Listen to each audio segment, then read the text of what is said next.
बिस्मिल्लाहिर्रहमानिर्रहीम, अस्सलाम वालेकुम, सुबह खैर। आप देख रहे हैं एक्सप्रेसो, मैं हूँ हिनाद। मैं इमरान हसन, इस उम्मीद और दुआ के साथ कि आप खैरियत से हैं, आपका दिन अच्छे से शुरू हो चुका है या होने वाला है। दोनों सूरतों में हमारी बेस्ट विशेज़ आपके साथ हैं। अल्लाह करे आज का दिन आपके लिए अच्छा हो और आपकी ज़िंदगी के अच्छे दिनों में शुमार हो। उमूमी तौर पे तो अच्छे दिनों में शुमार नहीं हो रहा, दो वजूहात है उसकी, बल्कि मल्टीपल रीज़न्स हैं। सबसे बड़ी रीज़न तो ये है कि हम फाइनेंशियली बहुत ज़्यादा दब चुके हैं। पूरी पाकिस्तानी कौम इस वक्त माली लिहाज से बहुत ज़्यादा परेशान है। पूरी तो नहीं कहना चाहिए, 95%, 5% मुबर्रा है इससे, या 10% में भी। तो उसके साथ साथ फिर मौसम की सख्ती है और मौसम की सख्ती सताने लगी है। कल वैसे कुछ इलाकों में लाहौर समेत बारिश हुई थी, हम बड़े खुश थे। आज भी उम्मीद है कि कुछ बालाई इलाकों में बारिश होगी और मौसम बेहतर हो जाएगा। लेकिन प्रॉब्लम पाकिस्तानियों के लिए है कि या तो बारिश हो तो पानी ज़्यादा आ जाता है ना, और पानी ना आए तो रही सही कसर माशाल्लाह हमारे जो बिजली वाले इदारे हैं वो निकाल देते हैं, बिजली बंद कर देते हैं। घंटों तक बिजली बंद रहती है और लोग इस शदीद हब्स के अंदर जो इस मौसम में पैदा होती है उसके अंदर बिलखते रहते हैं। बिल्कुल, बहुत सारे इलाकों में तो पूरी रात जो है वो बिजली नहीं आई है। हम ये सोच रहे थे, जैसे अभी इमरान आपने बात की कि वेदर अच्छा हो जाएगा बारिश के बाद, लेकिन सफोकेशन और ह्यूमिडिटी बहुत ज़्यादा हो गई। ये वेदर वैसे इमरान अगस्त में जाकर कहीं आता था। जी बिल्कुल, अब भी वही वाला मौसम शुरू हो गया है, हब्स का मौसम शुरू हो गया है। और ऐसे में तो बगैर पंखे के आप बैठ ही नहीं सकते हैं, और पंखे के नीचे भी नहीं बैठ सकते। हाँ, ट्रू दैट। तो एक गरीब आदमी के पास पंखा ही है, वो भी बिजली नहीं आती, और बिजली पूरी रात बहुत सारे इलाकों में गायब रही है। शहरी जो हैं बहुत सारी जगहों पर सरापा एहतजाज रहे। कराची के साथ साथ लाहौर और पिंडी में भी एहतजाज किए गए। इसके बाद दीगर छोटे बड़े शहरों में मुजाहरे किए गए और कहा यही गया कि बिजली आती नहीं है, लेकिन बिजली के भारी भरकम बिल ज़रूर आ जाते हैं। और अगर आपको बताएं शहरों की, तो चिन्योट, कसूर और बुरेवाला समेत दीगर कई शहरों में एहतजाजी मुजाहरे जो हैं वो किए गए। इसके साथ साथ जमात इस्लामी ने 12 जुलाई को एहतजाज की कॉल दे दी है, धरने का कह दिया इस्लामाबाद में महंगी बिजली के खिलाफ। तो ये सारी सिचुएशन इस वक्त बनती हुई ये मैं सोचता हूँ कि जो सियासी कारकुनान है ये अपने सियासी मकासद के लिए तो बाहर निकलते हैं, तहरीक इंसाफ के भी निकलते हैं, बड़े बड़े जलसे करते हैं, नून लीग की भी, पीपीपी। क्या इन लोगों को ये बिजली वगैरह नजर नहीं आती? अगर आपकी हुकूमत हो तो क्या ये हुकूमतें मुबर्रा हो जाती है, हुक्मरान मुबर्रा हो जाते हैं एहतजाज से या आवाज़ उठाने से? आप क्यों नहीं इनको क्वेश्चन करते अपने लोगों को? यही जिम्मेदार हैं, इन्हीं लोगों ने रेगुलेट करना है ना। हम किसको जाके कहेंगे? अगर हमने रेगुलेटर्स के तौर पे बैठाए हुए हैं, और जितने भी हुकाम हैं, जितने भी बड़े बड़े इदारे हैं, आइस्को है, लेस्को है, जितने बड़े बड़े इदारे हैं, के इलेक्ट्रिक है, इसके अंदर ये लोग करोड़ों रुपए की सैलरीज लेते हैं, करोड़ों रुपए के इनके पे चेक्स आते हैं, और उसके बावजूद ये रेगुलेशन है। इवन लाहौर की बात करें, कल मैं मरियम नवाज साहिबा को देख रहा था, वो पानी चेक कर रही थी रोड पे घूम के, अच्छी बात है, लेकिन क्या बिजली चेक करना फिर किसका काम है? क्या वो बुनियादी ज़रूरत नहीं है मरियम साहिबा? क्या जिन हॉस्पिटल्स के अंदर इलाज हो रहे हों, इंक्यूबेटर्स के अंदर बच्चे मौजूद हों और उनके यूपीएस भी जवाब दे जाएँ, जनरेटर्स ख़त्म हो जाएँ, तो डोंट यू थिंक कि उसकी रिस्पॉन्सिबल हुकूमत ही आप हैं कि बिजली क्यों नहीं आ रही? अब अवाम अगर सवाल करें तो किससे करें? और इतना ही कर सकते हैं। लेकिन ये भी मैं हैरान हूँ कि शायद ये 15-20 लोग हैं जिनको ये मसला है, इसलिए हुकूमत पे कोई प्रेशर नहीं पड़ता है कि अवाम आके रेजिस्ट नहीं करते हैं। I think they are supposed to resist. और सबसे पहले तो फिर ये बड़े बड़े CM houses, governor houses, PM houses, president houses की बिजली मुनक़ता होनी चाहिए, एहतजाजन रोक देनी चाहिए, ताकि कुछ एहसास तो हो, कुछ एहसास की रमक तो आए कि अगर बिजली ना हो तो कैसा फील होता है। एक लम्हा नहीं रह सकते हमारे, ये तो इनको तो जेलों में भी ऐसी चाहिए होते हैं हमारे हुक्मरानों को, चाहे वो किसी भी जमात के हुक्मरानों को। कहते हैं जी जेल में बड़ी गर्मी है, मुझे ये नहीं दिया जा रहा। आपको आवाम की गर्मी नहीं लगती? तो गर्मी साड़ी गर्मी, कोई गर्मी नहीं। मतलब अजीब बात है, और किसी के कान पे जूं तक नहीं रेंगती। हम भी रोज आते हैं, बात करते हैं, चले जितना ही कर सकते हैं हम। वो पंजाबी जी कहते हैं किसी ने डांग ते तुसी मार नहीं सकते, गाली कर सकते हो। तो हम बात कर सकते हैं, वो हम करते रहेंगे। लेकिन बड़ा अफसोसनाक है इस वक्त जो सूरत हाल है, और बड़ी काबिल रहम सूरत हाल में लोगों को ला के डाल दिया है, जिसमें ऐसे लगता है कि 25 करोड़ लोग नहीं, 25 करोड़ चिमटियां जिनका किसी को कोई एहसास नहीं है। बिल्कुल सही कह रहे हैं। चलें बड़ी खबर शामिल करते हैं।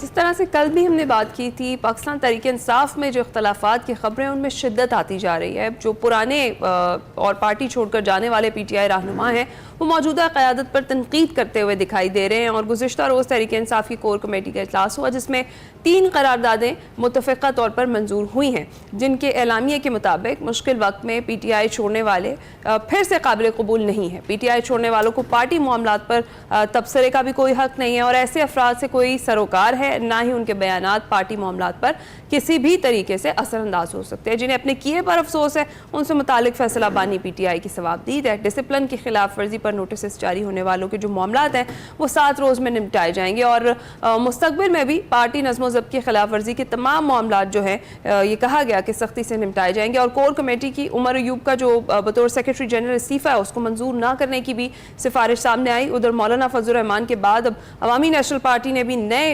इंतखाबात का मुतालबा कर दिया और अपने बयान में NP के सेक्रेटरी जनरल मियाँ इफ्तिखार ये कहते हैं कि सब सियासी जमातें मुत्तफिक हैं कि इंतखाबात धांधली ज़दा थे और मुल्क में नए इलेक्शन करवाए जाए। बिल्कुल। और दूसरी जानिब जो विफाकी बजट है वो नाफिजुल अमल हो गया है। हमने कल भी आपको बताया था 1 जुलाई से इसमें हुकूमत ने अशराफिया को मुराद दी हैं और तनख्वाहदार तबके यानी कि मुझ पे और आप पे बहुत ज़्यादा प्रेशर डाला है। वंस अगेन टैक्सेस की भरमार की, यानी कि हम पालेंगे अशराफिया जो है उसको हमने पालना है, यानी कि सैलीड क्लास ने पालना है उसको। और अब ताज़ा तरीन जो खबर आई है वो शीरखार बच्चों के दूध जो होता है बंद डब्बा बंद दूध जो होता है, बल्कि दूध के जो आम पैकेट्स हैं इस पर भी 18% 18% GST इस पर भी देना होगा। मोबाइल फ़ोन्स की खरीदारी 18 तक 25% तक उस पर टैक्स है। पेट्रोलियम लेवी के हवाले से आपको मालूम है उसको मुसलसल बढ़ाया जाना है। गुज़िश्ता रोज़ जो साबिक़ वज़ीर आज़म है और मुस्लिम लीग नून के सरकर्दा रहनुमा फॉर्मर शाहिद खाकान अब्बासी साहब, उन्होंने एक प्रेस कॉन्फ्रेंस की इस्लामाबाद में और हुकूमत को अवाम पर टैक्स लगाने के बजाय अपने अखराजात कम करने का मशवरा दिया। बजट पर नज़रसानी का मुतालबा किया और ये कहा कि ये बजट और मईशत दोनों इकट्ठे नहीं चल सकते। ये मुल्क की मईशत रहेगी या ये बजट रहेगा, ये बजट और मईशत दोनों इकट्ठे नहीं चल सकते। इट्स समहाउ एब्सोल्युटली ट्रू, क्योंकि जितने कल भी हमने एक्सपर्ट से जब बात की तो उन्होंने कहा कि लगता नहीं है कि IMF की ज़्यादा इसके अंदर है, क्योंकि हुकूमत ने तो खर्चे कम ही नहीं किए अपने, और हुकूमत ने तो सारा टैक्स जो है वो एक ही तबके पे लगाया। IMF तो डिमांड कर रहा था कि एग्रीकल्चर पे लगाएं, रिटेलर्स के ऊपर लगाएं, प्रॉपर्टी सेक्टर पे लगाएं, लेकिन ऐसा नहीं हुआ है। तो देखना यह है कि क्या सूरत हाल, इस पर भी हमने बात करनी है। दूसरी जानिब सुन्नी इत्तेहाद कौंसिल की मखसूस नशस्तों का मामला है, सुप्रीम कोर्ट में समाअत जारी है। कल JUI ने अपना वजन इलेक्शन कमीशन के पलड़े में डाल दिया, जो बड़ी इंपॉर्टेंट डेवलपमेंट है, इस पर भी हम बात करेंगे। सो ये सारी सूरत हाल है, मुल्क की सियासी मंजरनामा है, और इस पर बात करने के लिए हमारे साथ मौजूद हैं आमिर इलियास राना साहब, हमारे सीनियर सहाफ़ी दोस्त और ब्यूरो चीफ इस्लामाबाद। अस्सलाम वालेकुम आमिर साहब, सुबह खैर। सर, ये जिस तरीके से हम बात कर रहे हैं पाकिस्तान तहरीक इंसाफ की जो इख्तलाफात और गुरोबंदी है वो शिद्दत इख्तियार कर गई है, और जो मौजूदा क़यादत है वो ये बात कर रही है कि जो पुराने लोग जो पार्टी छोड़कर जा चुके हैं उन्हें कोई हक़ नहीं है कि वो पार्टी मामलात में अब दखलंदाजी करें। क्या कहेंगे? देखें, जब सियासी जमातें बड़ी हो जाएं, लीडरशिप अंदर हो, तो इस तरह के मामलात आते हैं। जाहिर है जो लोग उस वक्त कमज़ोर पड़ गए उनका ख्याल ये है कि हम ज़्यादा बेहतर समझते हैं और हम सियासी डील लेके दे सकते हैं, और जो मौजूद हैं वो समझते हैं कि ये भगोड़े थे, भाग गए और अब इनकी बात नहीं सुनी जानी चाहिए। लेकिन फैसला तो इमरान खान को करना है ना पार्टी के अंदर। तो उन्होंने एक ब्रेक लगाई है कि आने वाले ज़रा अपना भाव ताव कर लें, गुफ्तगू कर लें, बयान दे लें। तो उसके नतीजे में जो लड़ाई शुरू हुई है, और ये लड़ाई कोई सिर्फ मैं आपको बताऊं कि ये आज की नहीं है कि जी अब वापस आना चाहते हैं। जब ये इक्तदार में थे तो शिबली फराज जो हैं वो मुराद सईद की नुमाइंदगी करते थे। वो मुराद सईद के ग्रुप की वजह से ही वजीर भी बने थे, और फवाद चौधरी, जहांगीर तरीन, ये सब लोग अपनी अलग से थे, और वो लड़ाइयाँ उस वक्त भी होती थी। अब अपने उरूज पे आ गई हैं, खुल के एक दूसरे के खिलाफ बात कर रहे हैं कि स्पेस देने के लिए कोई भी तैयार नहीं है। लेकिन जाहिर है कि बात सबकी खत्म होती है कि जो खान साहब फैसला करेंगे हमें कबूल होगा। बैरिस्टर गौर ने कल भी कहा कि कोई कमेटी शमेटी नहीं, फैसला वो सिर्फ वही करेंगे जो इमरान खान चाहेंगे कि किसी को लेना है या नहीं लेना। तो बात भी ठीक है, जिसकी पार्टी है, जिसका वोट है, फैसला भी उसी का है। आप सजा दे लें, जिस तरह नवाज शरीफ को सजा हुई तो फैसले नवाज शरीफ के पास ही थे, चाहे वो कायम मकाम की सदार इस सूरत में जावेद हाशमी चल रहे हो उस वक्त और बाद में शहबाज शरीफ चल रहे हों, कोई फर्क नहीं पड़ता, क्योंकि जिसका वोट है, जो लीडर है, उसी की बात सुनी जाती है। फिलहाल जाहिर है कि लोगों का ख्याल यह है कि इमरान खान को बाहर आना चाहिए। उसके अंदर लोगों का इख्तिलाफ राय भी है कि लीगल कम्युनिटी से जो लोग लीडरशिप में आए हैं उनकी, जो मैं तो हमेशा से कहता हूँ कि ये जो जब चैम्बर्स के जज लगवाने का दौड़ होती है, और इसमें हमारा माशाल्लाह कोई बड़ा छोटा है नहीं कि मतलब एक चैम्बर के 3 वकील सुप्रीम कोर्ट में आज जज मौजूद हैं। तो ये वो सिस्टम है जिसने सारा बिगाड़ पैदा किया है। अच्छा। तो उस पे फिर सबको कंप्रोमाइज करने का इल्जाम लगाया जाता है। ये आज की बात नहीं हो रही, ये इस तरह हर दौर में होती है। और जब भी कोई पार्टी इत्तला में हो जिसके ऊपर उनके ख्याल में एस्टेब्लिशमेंट बहुत ज्यादा प्रेशर डाल रही है, उनके लोगों का ख्याल ये है कि उन्होंने वोट डाले 8 फरवरी को और उसके बाद जो कुछ हुआ वो गुस्से में है, लेकिन अब जब सड़कों पे आने की बात होती है तो फिलहाल उसकी तायद नहीं नहीं होगी, होगी। हालांकि अब बजट अच्छा, आ गया। आमिर साहब, जो खान साहब की पॉलिटिकल साख है, फिर थोड़ा इसको इस एंगल से देख लेते हैं। एक तो चले पार्टी की डिसिप्लिनरी कमेटी ने जो भी फैसला किया, या ये चेयरमैन पार्टी का फैसला है कि वो किसको, लेकिन आपके ख्याल में बीइंग जर्नलिस्ट, क्योंकि हमने इससे पहले भी ऐसी सूरत हाल होती देखी है ना, नून लीग के साथ होती देखी है, पीपल्स पार्टी पार्लियामेंटेरियंस भी बनते देखी है, पीटीआई के लिए बेहतर क्या है? क्या पुराने लोगों का वापस आना, उनकी जो कैपिटल, पॉलिटिकल कैपिटल है, इसके लिए बेहतर है उनका आना? क्योंकि बहरहाल बड़ा सासा होता है एक सीनियर रुकन जो होता है पार्टी का, और किसी मजबूरी में अगर वो चला जाए, या फिर आपको लगता है कि नहीं, जो नए लोग हैं जो उस वक्त खड़े रहे, जिन्होंने मजालिम भी बर्दाश्त किए, वो ठीक डगर पे जा रहे हैं? पार्टी के लिए क्या अच्छा है आपके ख्याल में? देखें, ये तो बड़ा क्वेश्चन है ना कि जो लोग सियासत में बतौर वकील के तौर पे फिर सियासत में आए और पीटीआई का झंडा बुलंद किया, तो अप्रोच तो फर्क होगी। एक पॉलिटिकल अप्रोच होती है, जैसे कहा नहीं जाता कि फौज का काम नहीं है सियासत करना, कि आप अपने काम कीजिए। तो वकला का बहुत लोग होते हैं जो फैमिली वाइज पॉलिटिशियन भी होते हैं और बड़े बड़े वकील भी होते हैं, लेकिन बहुत सारे सिर्फ वकील हों और उनको, जैसे अब बैरिस्टर गौर हैं, वो पॉलिटिकली पीपल्स पार्टी के साथ एफिलिएटेड थे, लीडर नहीं थे, मतलब ठीक है, वकील अच्छे थे, वकील अच्छे हैं, लेकिन अब जब दोहरी जिम्मेदारी आई है, तो अली जफर ने, आपको याद होगा जब बल्ले का निशान गया तो उन्होंने कहा कि हमसे गलत फैसला हुआ, हमें सुन्नी ताज कौंसिल में नहीं जाना चाहिए था। तो अली जफर वो हैं जो लीगली एक बड़े माइंड के आदमी हैं और सियासी तौर पे उनके वालिद साहब और ये दोनों बड़े मुतहर्रिक लोग हैं। तो ये फर्क सामने नजर आता है। जो असल में फैसला पॉलिटिकली करना चाहिए, मैं तो बार बार कहता हूं कि चलें जी, आप पीपल्स पार्टी को, नून को कहते हैं कि ये फौजियों के पीछे जाते हैं, ये बूट चाटते हैं, ये डाकू और चोर हैं। अच्छा जी, फिर आपका मतवा नजर भी तो वही बूट हैं, वही फौजी हैं कि जी हम सिर्फ उनसे बात करेंगे जिनके पास ताकत है। तो अच्छा, फिर वो आपसे बात नहीं कर रहे, तो बात करने के लिए दो तरीके होते हैं ना, या तो आप उन्हें मजबूर कर दें कि जी उनके घुटने टिकवा दें और वो अडयाला जेल में आपसे आके रिक्वेस्ट कर लें, या आप दूसरा रास्ता सियासी इख्तियार करते हैं कि आप अपने, जैसे मौलाना फजलुर रहमान के पास चले गए, आप रास्ता अपनाते हैं ना कि जी मुश्किल में अपने मुकाबले में डालना है किसी को, तो पीपल्स पार्टी और नून लीग के साथ आप जो आइंदा का इलेक्शन है, जो चीजें हैं जो पार्लियामेंट की सतह पर तय होनी है, आपको फौरन याद आया ना अभी कि पार्लियामेंट में अज़्म इस्तेकाम को लाओ, सबने कहा ना जो अपोजिशन में आज बैठे हैं, तो उससे पहले पार्लियामेंट बेवकूफ थी। तो फर्क पड़ जाता है जरा जरा सी बात पे। तो सोचना चाहिए, सियासी कदम और अपनी मज़ाहिमत दोनों साथ साथ रखनी चाहिए। ये पॉलिटिकल रास्ता होता है, सिर्फ ये नहीं होता कि हम सिर्फ मज़ाहिमत के सर पे आप एस्टेब्लिशमेंट को गिरा लेंगे, मेरा नहीं ख्याल फिलहाल ऐसा नजर नहीं आ रहा। सही है। तो आमिर साहब, दूसरी जानिब अगर हम देखें तो अब JUI के बाद ANP के सेक्रेटरी जनरल मियां इफ्तिखार भी मुतालबा है कि सब जमातें मुत्तफिक हैं, इंतखाबात धांधली ज़दा थे, एक बार फिर से इंतखाबात होने चाहिए, एस्टेब्लिशमेंट को इंतखाबात से दूर रहना चाहिए। इस सारी सिचुएशन पर क्या कहेंगे? अभी आपने नाम लिया था JUI का कि कल उन्होंने एक हैरानकुन डेवलपमेंट की मखसूस नशिस्तों पे। मैं कई दिनों से कह रहा हूं कि देखें, हदिये में आई हुई पब्लिक अकाउंट्स कमेटी जो नूर आलम को मिल सकती है, मौलाना फजलुर रहमान की पार्टी इनकार नहीं करेगी हुकूमती इस पेशकश पे, वो उनके पास मौजूद है पेशकश, और वो अपोजिशन का रोल भी करेंगे। आपको याद होगा कल जब ये JUI ने पोजीशन ली तो मुनीब अख्तर साहब ने, जस्टिस मुनीब अख्तर साहब ने नाम लिए बगैर मौलाना फजलुर रहमान का कहा कि भैया आप तो यहाँ ये पोजीशन ले रहे हैं। कल तो एक प्रेस कॉन्फ्रेंस हो रही थी कि आम इंतखाबात होने चाहिए, तो तजाद बयानी सब पार्टियों में मौजूद है। यहाँ पे सबसे बड़ी बेनिफिशरी KP में सूबाई असम्बली की मखसूस नशिस्तों में वो JUI होनी है। अगर फैसला आज मुतवक्को तौर पे महफूज हो जाएगा या आ जाएगा सुप्रीम कोर्ट में, तो ये हर बंदा अपना हिस्सा मार रहा है। जो मौलाना फजलुर रहमान का गुस्सा है, अल्टीमेटली देखें ना, उसके बेनिफिशरी तो PTI है ना KP में। मुस्लिम लीग नून और पीपल्स पार्टी ने तो हिस्सा नहीं लिया JUI का। वो सारी नशिस्तें जो JUI का ख्याल है उनकी होती थी, वो तो जीती PTI है, कोई और पार्टी तो नहीं जीती। तो ये एक दूसरे के कंधे इस्तेमाल करते हुए आगे निकलने की कोशिश कर रहे हैं, पॉलिटिकल बार्गेनिंग की। हाँ, आज एक फैसला करने के तमाम सियासी जमातों ने पार्लियामेंट में बैठ के मामला तय करने हैं। मैं आपको गारंटी से कहता हूँ मामला बहुत बेहतर हो जाएंगे, आपके लिए रास्ते भी निकल आएंगे और आइंदा के इंतखाबात के लिए भी रास्ता आप हमवार शफाफ तौर पे बना सकेंगे। थोड़ा सा अवामी मैटर की तरफ आइए, क्योंकि अवाम तो इस सारे मामले में कहीं इग्नोर ही हो जाती है। मैंने जब प्रोग्राम शुरू भी किया और हमें पता चला, इनफैक्ट हम खुद भी चूंकि यहीं रहते हैं, कि घंटों पूरी रात हमारे आसपास जो लोग काम करते हैं वो भी बता रहे हैं कि पूरी रात बिजली नहीं आती और कोई पूछने वाला भी नहीं है, हेल्पलाइन से कोई फ़ोन नहीं उठाता। ऐसे लगता है जैसे एक सिस्टम लेस किस्म की सिचुएशन है जिसमें कोई इंतज़ामी मामलात नहीं है। तो इस कॉन्टेक्स्ट के अंदर ये सियासत तो चलती रहेगी। मुझे नहीं लगता जब मैं और आप सियासी तज्जिया करते हैं तो लोग अब हमें देखना भी पसंद करते होंगे। लोगों का मसला तो आपको पता है, महंगाई है, बिजली की कीमतें हैं, गैस है, पेट्रोल है। उनको क्या लगे कि क्या जोड़ तोड़ हो रहा है और कौन, क्योंकि उनका मसाइल का हल कोई नहीं कर रहा, अभी तक नहीं किया। तो इस कॉन्टेक्स्ट के अंदर आप मुतमईन हैं अब तक जो सूरत हाल चल रही है? क्योंकि कल तो ख्वाजा आसिफ ने कहा जी मैं एक्सपोर्टर के शहर से हूँ और वहाँ पे भी इतना टैक्स लगा दिया गया है कि अब लोगों के लिए ना चीज़ें मुश्किल हो रही है। इस पर क्या राय है आपकी?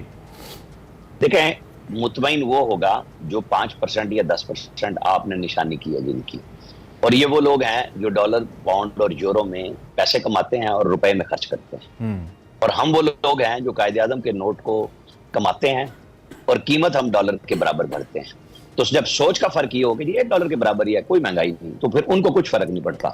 और जो हम लोग हैं जिनके ऊपर टैक्स पे टैक्स लग रहा है और सिर्फ हमें ही निशाना तनख्वाहदार तबके को बनाया गया है, आम आदमी जो कहीं एग्जिस्ट नहीं करता हुक्मरान अशराफिया की। और ये हुक्मरान अशराफिया सिर्फ ये नहीं है कि शहबाज शरीफ की गवर्नमेंट में है, ये सारे के सारे, ये इमरान खान की गवर्नमेंट में भी हैं, ये पीपल्स पार्टी की गवर्नमेंट में भी हैं, और ये सारे एक हैं। इन सब के मुफादात भी एक हैं। ये सब कार्टेल बना के सब चीजों को मजे से एंजॉय करते हैं। और वो होता है कि हफ्ता 10 दिन 15 दिन देखें ताजिर बाहर आ गए हैं, फलां है ढिमका है। मुझे ये बताएं, जमात इस्लामी 12 तारीख को धरना देने जा रही है। नवंबर 2022 में ये 200 यूनिट के ऊपर अगर आप 1 यूनिट जाएंगे तो आपका स्लैब चेंज होगा और 5000 रुपए की डज नहीं पड़ेगी। मुझे बताएं किस सियासी जमात ने, जो बहुत बड़ी तहरीक चला रही है PTI, जो बहुत बड़ी मुजाहरे करने जा रही है जमात इस्लामी, मैंने 2 के नाम लिए हैं, इनमें से किसने कोर्ट का दरवाजा खटखटाया कि ये स्लैब जालमाना है, आप इसको खत्म करें? आपको पता है कोर्ट्स बाइकिया भी दें तो उस पर तबसरे के साथ स्टे दे देती है। तो इस मसले पे क्या मुझे और आपको आग लगाने के लिए छोड़ा हुआ इन्होंने? ये क्यों नहीं जाते? ये जो जैसे जर्नलिस्टों ने किया कि पंजाब गवर्नमेंट के एक बिल पे जो कानून बना मीडिया से मुतालिक, तो उसको उन्होंने वो शिकें सस्पेंड करवा दी, हुई ना सस्पेंड, उसी हाई कोर्ट ने की। तो मुझे बताएं कि इनमें से कोई कोर्ट में क्यों नहीं जाता? ये सिर्फ अवाम को आगे लगाने की गुफ्तगू क्यों होती है?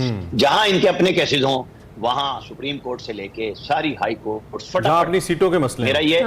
मेरा ये मामला ये है कि जहां पॉलिटिकल एलीट आती है, बड़े लोग आते हैं, हमारी आला अदलिया भी फटाफट केस लगा लेती है। वो जो लाखों के स्पेंडिंग पड़े हुए हैं उसके ऊपर किसी भी चीफ जस्टिस की किसी भी दौर में तवज्जो क्यों नहीं जाती? क्योंकि हम तो नीचे से ऊपर आते जा रहे हैं ना, नीचे से हम टॉप पे हैं अदलिया के हिसाब से मैं कह रहा हूँ। तो ये वो चीजें हैं जो चीफ जस्टिस साहिबान को भी देखनी है और हमारी सियासी जमातों को भी देखनी है कि भाई अगर IMF का, मुझे और आपको पता है, क्या इनको नहीं पता कि जो तायुशात हैं, जो हुकूमती ऐसे अखराजात हैं, जैसे 25 से 30 टिकट कर दिए गए अरकान असेंबली के, बजाय इसके कि वो सिर्फ डोमेस्टिक तक करते और वो भी इकोनॉमी क्लास का करते कि जी आपको अपने हल्के से जहाज पे आने के लिए और जाने के लिए ये टिकट दिए जा रहे हैं, इसके अलावा ये कहीं यूज नहीं होंगे। बाकी तो कमेटियों के जहां इजलास होते हैं आपको मिलते हैं।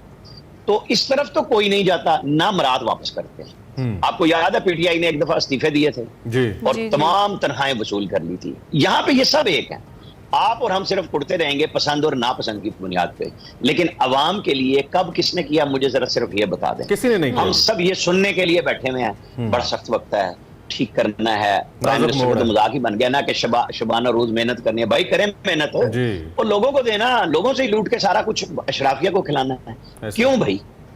सिर्फ आप हमें यह कहें कि कैबिनेट तनख्वाह नहीं ले रही, उनकी कौन सी लग्जरी गाड़ियों पे पाबंदी लग गई है? उनके कौन से प्रोटोकॉल की साथ फिरती हुई गाड़ियों पे पाबंदी लग गई है? हर एक को सिक्योरिटी का इशू नहीं है, बना लिया जाता है। बिल्कुल ऐसे इशू ये है कि जब आप आम लोगों में से हैं, और ये हमारे अपोजिशन लीडर्स देख लें, उनके साथ भी ताम झाम वही है, कानवाए चलते हैं सबके साथ। ठीक है, कोई साबिक वजीर आजम नहीं छोड़ता कि मुझे ये प्रोटोकॉल ना दिया जाए। आपको याद होगा नवाज शरीफ के साथ अब जब वो वापस आए हैं तो प्रोटोकॉल की गाड़ियां, इमरान खान ने अदालत में जाके कहा कि मुझे पूरा प्रोटोकॉल नहीं मिल रहा, उनको पूरा प्रोटोकॉल दिया। और मैं आपको वाज़ेह बताऊं, कोई कानून नहीं है, ये सब रिवायत तो है। इसका आपका दिल करे इस परचम के साथ मैं आपका AC उतरवा दूंगा।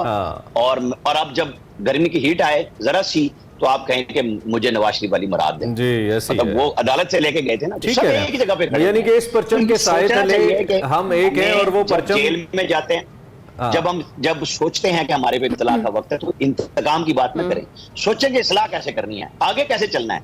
इसका मुझे एक बताएं, सबने प्रेस कॉन्फ्रेंस की सवाए शायद खकान अब्बासी की प्रेस कॉन्फ्रेंस के, कि उसमें इल्जाम नहीं है, वजूहात हैं, लेकिन मुझे बताएं किसने हल पेश किया है कि IMF से हट के ये वो वजूहात हैं कि ये कर लें और मामला ठीक हो जाएंगे? मुझे किसी एक पार्टी का नाम बता दें। नहीं है जी, नहीं है, बिल्कुल आप ठीक कह रहे हैं। आप तनकीद सब कर रहे हैं, लेकिन तनकीद बराए इस्लाह नहीं है और उसमें कोई हल नहीं है कि ये, और मुझे तो लगता है कि टेक्निकल टीम्स ही नहीं है, वही नापैद हो गई हैं। हम अपनी डिस्कशंस के अंदर मीडिया शोज हम अच्छी गुफ्तगू कर लेते हैं रादर देन जो सजेशंस हुकूमत की तरफ से आते हैं, और वो सजेशंस टोटली मुख्तलिफ होते हैं उससे जो प्रेस कॉन्फ्रेंस में चैलेंजेस बताए जाते हैं। इसीलिए तो हमारे जो सीनियर नुमाइंदगान है फिर उनको ट्वीट करना पड़ता है कि भाई वाहिद हल इस सारी सूरत हाल से बचने का कि मुल्क से बाहर चले जाए, और कोई हल नहीं है। बिल्कुल ठीक है, चलें इन दी एंड अब आखिर में ये जो अहम मसला इलेक्शन कमीशन की तरफ से और मखसूस नशिस्तों का, इसके ऊपर आपने थोड़ी सी बात तो की है, लेकिन मैं चाहता हूँ मजीद कर लें। एक पोलिटिकल पार्टी का बड़ा इंटरेस्ट है इसको लेकर, तो हम इसको डिस्कस करके फिर वाइंड अप करेंगे। क्या लग रहा है आपको, रिमार्क से क्या लग रहा है? कल वैसे कोर्ट ने तो कहा कि अगर कुछ भी गैर आईनी हुआ है तो उसे उड़ा देंगे, लेकिन दूसरी जानिब कल जेयूआई ने अपना वजन इलेक्शन कमीशन के पलड़े में डाला है, और तहरीक इंसाफ ये कह रही है कि जिसकी वोटें हैं उसी की मखसूस नशिस्तें हैं, जो कि जारी बात है, ठीक बात है, लेकिन टेक्निकली सुन्नी इत्तेहाद काउंसिल में जाना उनके लिए एक चैलेंज है जो कोर्ट में आ रहा है। आपकी क्या टेक है इसके ऊपर, क्या होने जा रहा है तहरीक इंसाफ के साथ, क्या लग रहा है? एक तो ये कि ये एक पार्टी की बात नहीं है, आपने खुद जेयूआई का दोबारा नाम लिया, आपको इंटरेस्ट नजर नहीं आ रहा कि उन्हें सीटें चाहिए? सब कुछ के बावजूद चाहिए, और उन्होंने इलेक्शन कमीशन का मौकफ अपनाया। चीफ जस्टिस ने जब कहा कि उड़ा के रख देंगे, तो साथ ये कहा कि एक आईनी इदारा है इलेक्शन कमीशन, वो सुप्रीम कोर्ट के मातहत नहीं है। यहाँ पे जब तक रिटायर्ड जज, ये मेरा फिक्र है, अब आगे से मैं बता रहा हूँ, जब तक रिटायर्ड जज साहिबान बैठे रहे इलेक्शन कमीशन को कोई नहीं बुलाता था। जब से एक रिटायर्ड ब्यूरोक्रेट आया है, सबकी नजरें हैं, सब अदालतें उन्हीं को तलब करने पे लगी हुई। ये बड़ा होता है पेटी भाई का ना ख्याल रखने वाला। अब आज एक रिटायर्ड जज नहीं है तो सब उसको बुला रहे हैं, और वो भी डटा हुआ है। इशू सिर्फ आइन का है, ये हक और उसकी सच की बात नहीं है। जब आपकी मखसूस नशिस्त बनती है, जब आपने पार्टी हो, आप जीत के आए हो और आपने लिस्ट दी हुई हो, ये पहला पॉइंट है जिस पे बुनियाद पे मैं बड़ा बांगे दौल कह रहा हूँ, इनको नशिस्तें नहीं मिलेंगी। जो दूसरा सवाल है असल, कि क्या जो पेशावर हाई कोर्ट ने इलेक्शन कमीशन के फैसले को अपहेल्ड किया कि जो नशिस्तें बांटी गई हैं वो दुरुस्त हैं, उसके ऊपर एक तकसीम शुदा फैसला नजर आ रहा है। आएगा तो दोनों पे स्प्लिट मैंडेट, जजेस साहिबान 13 में से कितने 7-6 होंगे, 8-7 होंगे, क्या होगा, किस तरफ होगा, लेकिन ये 2-3 तर्ज का होगा, क्योंकि जो नशिस्तों की तकसीम पे मजीद जजेस तकसीम हो सकते हैं। एक तो बड़ा फैसला होगा ना कि देनी है या नहीं देनी, एक उसमें तकसीम नजर आएगी, फिर शायद 3 हिस्सों में फैसला आए कि देनी है। मेरा अंदाजा तो ये है, और शायद आज फैसला महफूज हो जाएगा या अनाउंस हो जाएगा। ठीक है, बहुत शुक्रिया आमिर असराना साहब हमारे साथ मौजूद। ओवरऑल जो पॉलिटिकल सिचुएशन है उस पर हमने बात की है, और एक आम आदमी की भी बात की है जो अच्छा खासा पिस रहा है, खासतौर पर इस बजट के आने के बाद। एक्सप्रेसो में वक्त हुआ एक ब्रेक का।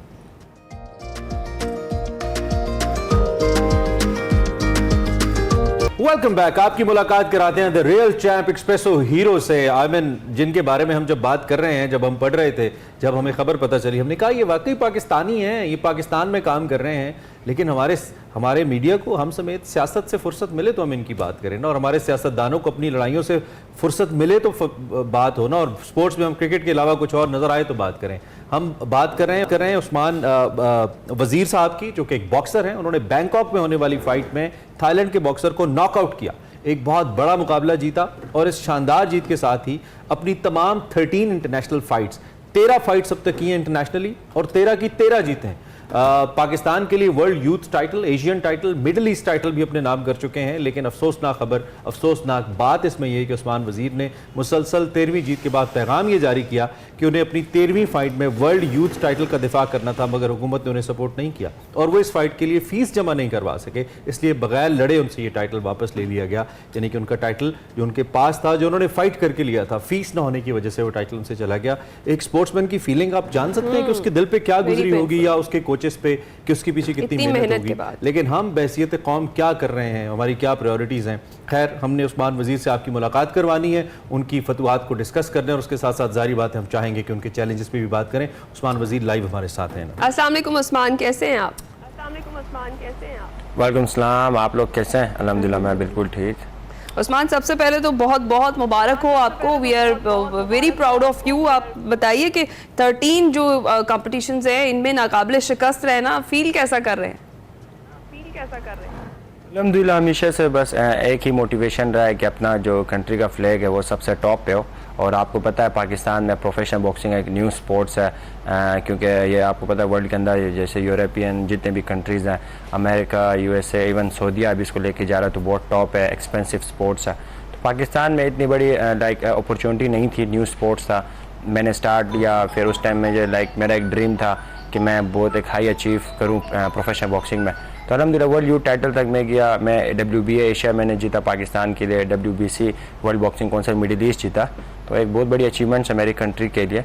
तो अल्हम्दुलिल्लाह मैं काफ़ी खुश था लाइक इन अचीवमेंट से। We can see the technique and the skill that you have Usman.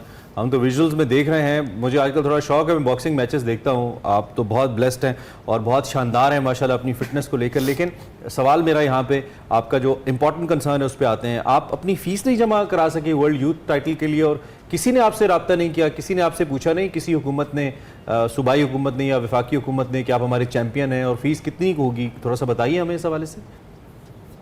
बिल्कुल देखें, जब आपके पास इतना बड़ा एक वर्ल्ड यूथ टाइटल हो जो लाइक 25 करोड़ आबादी से एक लड़का लड़ रहा हो, 3-4 आबादी में पूरी दुनिया में एक ही चैंपियन होता है, तो इतना बड़ा टाइटल आपके पास हो, ऑलरेडी उसने पहले प्रूव भी किया हो, एशिया टाइटल भी, मिडिल ईस्ट भी, तो आपको ये अपॉर्चुनिटी मिस नहीं होनी चाहिए आपसे। इवन बहुत सारे एथलीट्स हैं वो अच्छा ट्रेन नहीं करते या इंजरीज या उस वजह से मिस होती है। मगर अल्हम्दुलिल्लाह मैं पूरा फोकस था, मैंने दिन रात मेहनत की। जो मेरा ताल्लुक गिलगित बल्तिस्तान से है, मैंने GB गवर्नमेंट से भी रिक्वेस्ट किया, अच्छा मैंने फेडरल को भी रिक्वेस्ट किया, सबसे रिक्वेस्ट किया कि मैंने कहा कि मैं वर्ल्ड चैम्पियन बना हूँ वर्ल्ड यूथ, और मैं नहीं चाहता कि ये टाइटल जाए, क्योंकि इसमें तकरीबन पाकिस्तानी 12 से 14 मिलियन इसका लाइक एक्सपेंस होता है। आपके कोचेज़ हैं, आपके फ़ीस है, न्यूट्रिशन है, डॉक्टर है, पूरा आपका मेडिकल होता है। तो 2 दफ़ा मैं डिफेंड कर चुका था पर्सनली, और जैसे अभी मेरी लास्ट फाइट, इसमें मैं शुक्रिया भी अदा करना चाहूँगा जो मैंने अभी रैंकिंग खेली, जिसमें वर्ल्ड हमारा एक्टिवेट है, जो हमारा ब्रांड है, जो अल्टीमेट डायमंड्स का एक नया है, पाकिस्तान में लॉन्च हुआ है। तो DHA लाहौर हॉस्पिटल उन्होंने हमें सपोर्ट किया, कायनात ट्रेवल्स मलिक कासिम भाई ने सपोर्ट किया, उस वजह से मैं अपनी रैंकिंग बचा सका हूँ। इवन मेरी रैंकिंग भी जा रही थी, मतलब वर्ल्ड यूथ टाइटल तो मेरे हाथ से गया, तो ये लास्ट जो मैं अगर फाइट नहीं खेलता तो मेरी रैंकिंग भी ड्रॉप हो रही थी। तो आप देखें लाइक गवर्नमेंट की तरफ से बिल्कुल ही सपोर्ट नहीं हुआ, प्राइवेट लोगों ने सपोर्ट किया, तो मुझे बहुत अफसोस है, क्योंकि मैंने 10-11 साल लगाए थे। और प्राइवेट भी ये बहुत बड़े उस तरह के ब्रांड्स नहीं हैं जैसे आप कह रहे हैं, लेकिन हैट्स ऑफ टू देम, जो भी नहीं, बिल्कुल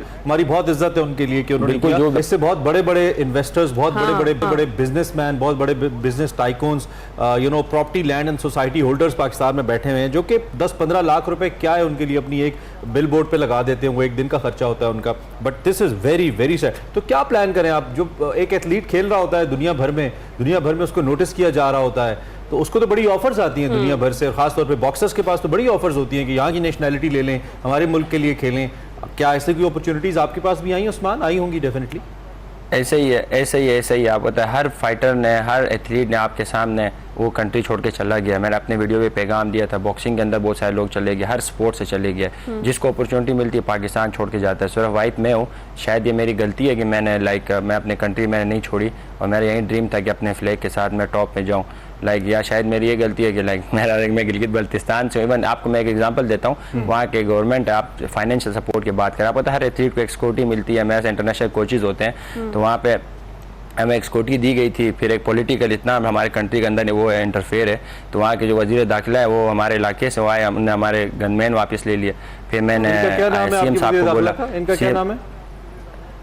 शम्स लोन साहब, तो उनने क्या किया लाइक जीत में आप देखेंगे मैं 25 करोड़ आबादी में एक वर्ल्ड यूथ चैंपियन हूँ, एशिया चैंपियन हूँ। मैं सफ़र करता हूँ, लोगों के बीच में जाता हूँ, बॉक्सिंग प्रमोट कर रहा हूँ, हमारे साथ बहुत सारे हादसा हुए हैं। अब पता है बहुत सारे एंटी पाकिस्तानी हैं, लाइक वो बहुत सारे हमारे इशूज़ होते हैं कि एथलीट्स के ऊपर। खैर उनने वापस लिए, मैं फिर CM साहब के पास गया, उनको मैंने कहा, उन्होंने कहा इसको 2 नहीं, हमारा एक ही हीरो, इसको आप 4 गनमैन दें, इसको फुल सिक्योरिटी दें, के कोचेस को स्कोर करें।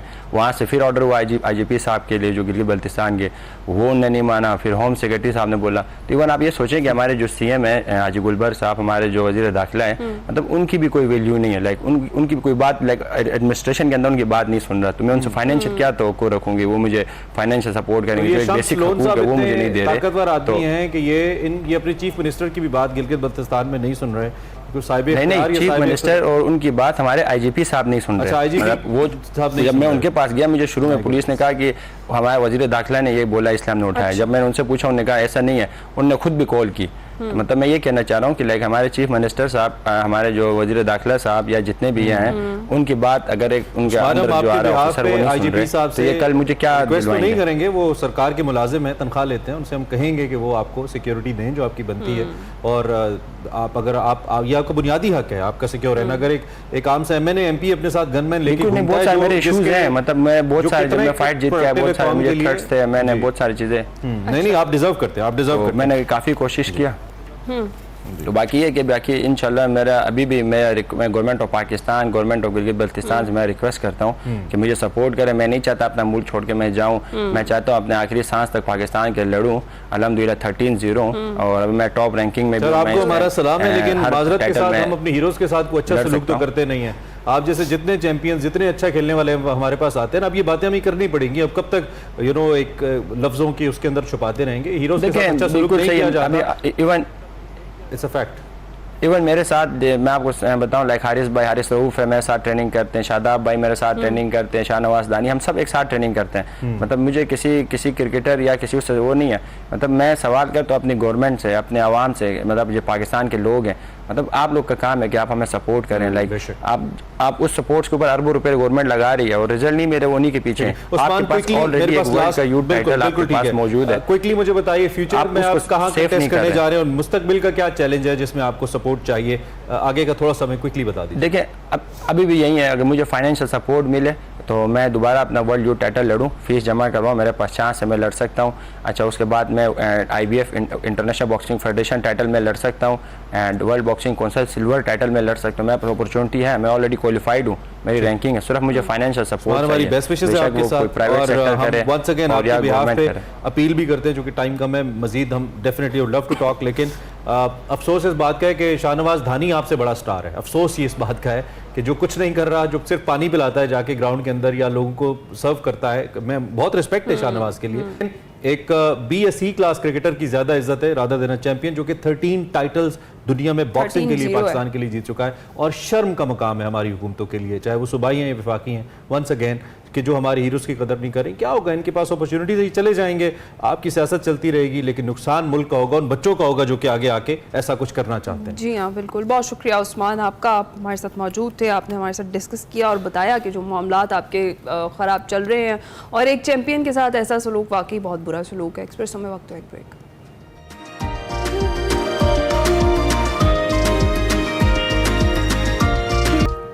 Welcome back to Expresso. अब आपको दिखाते हैं सेगमेंट माइंड मैटर्स, जिसमें वकार अहमद मलिक और मोहम्मद अब्दू बात करें मगरबी मुमताज लाख पर। क्या तफसीलात है, क्या बात हो रही है, आपको दिखाते हैं।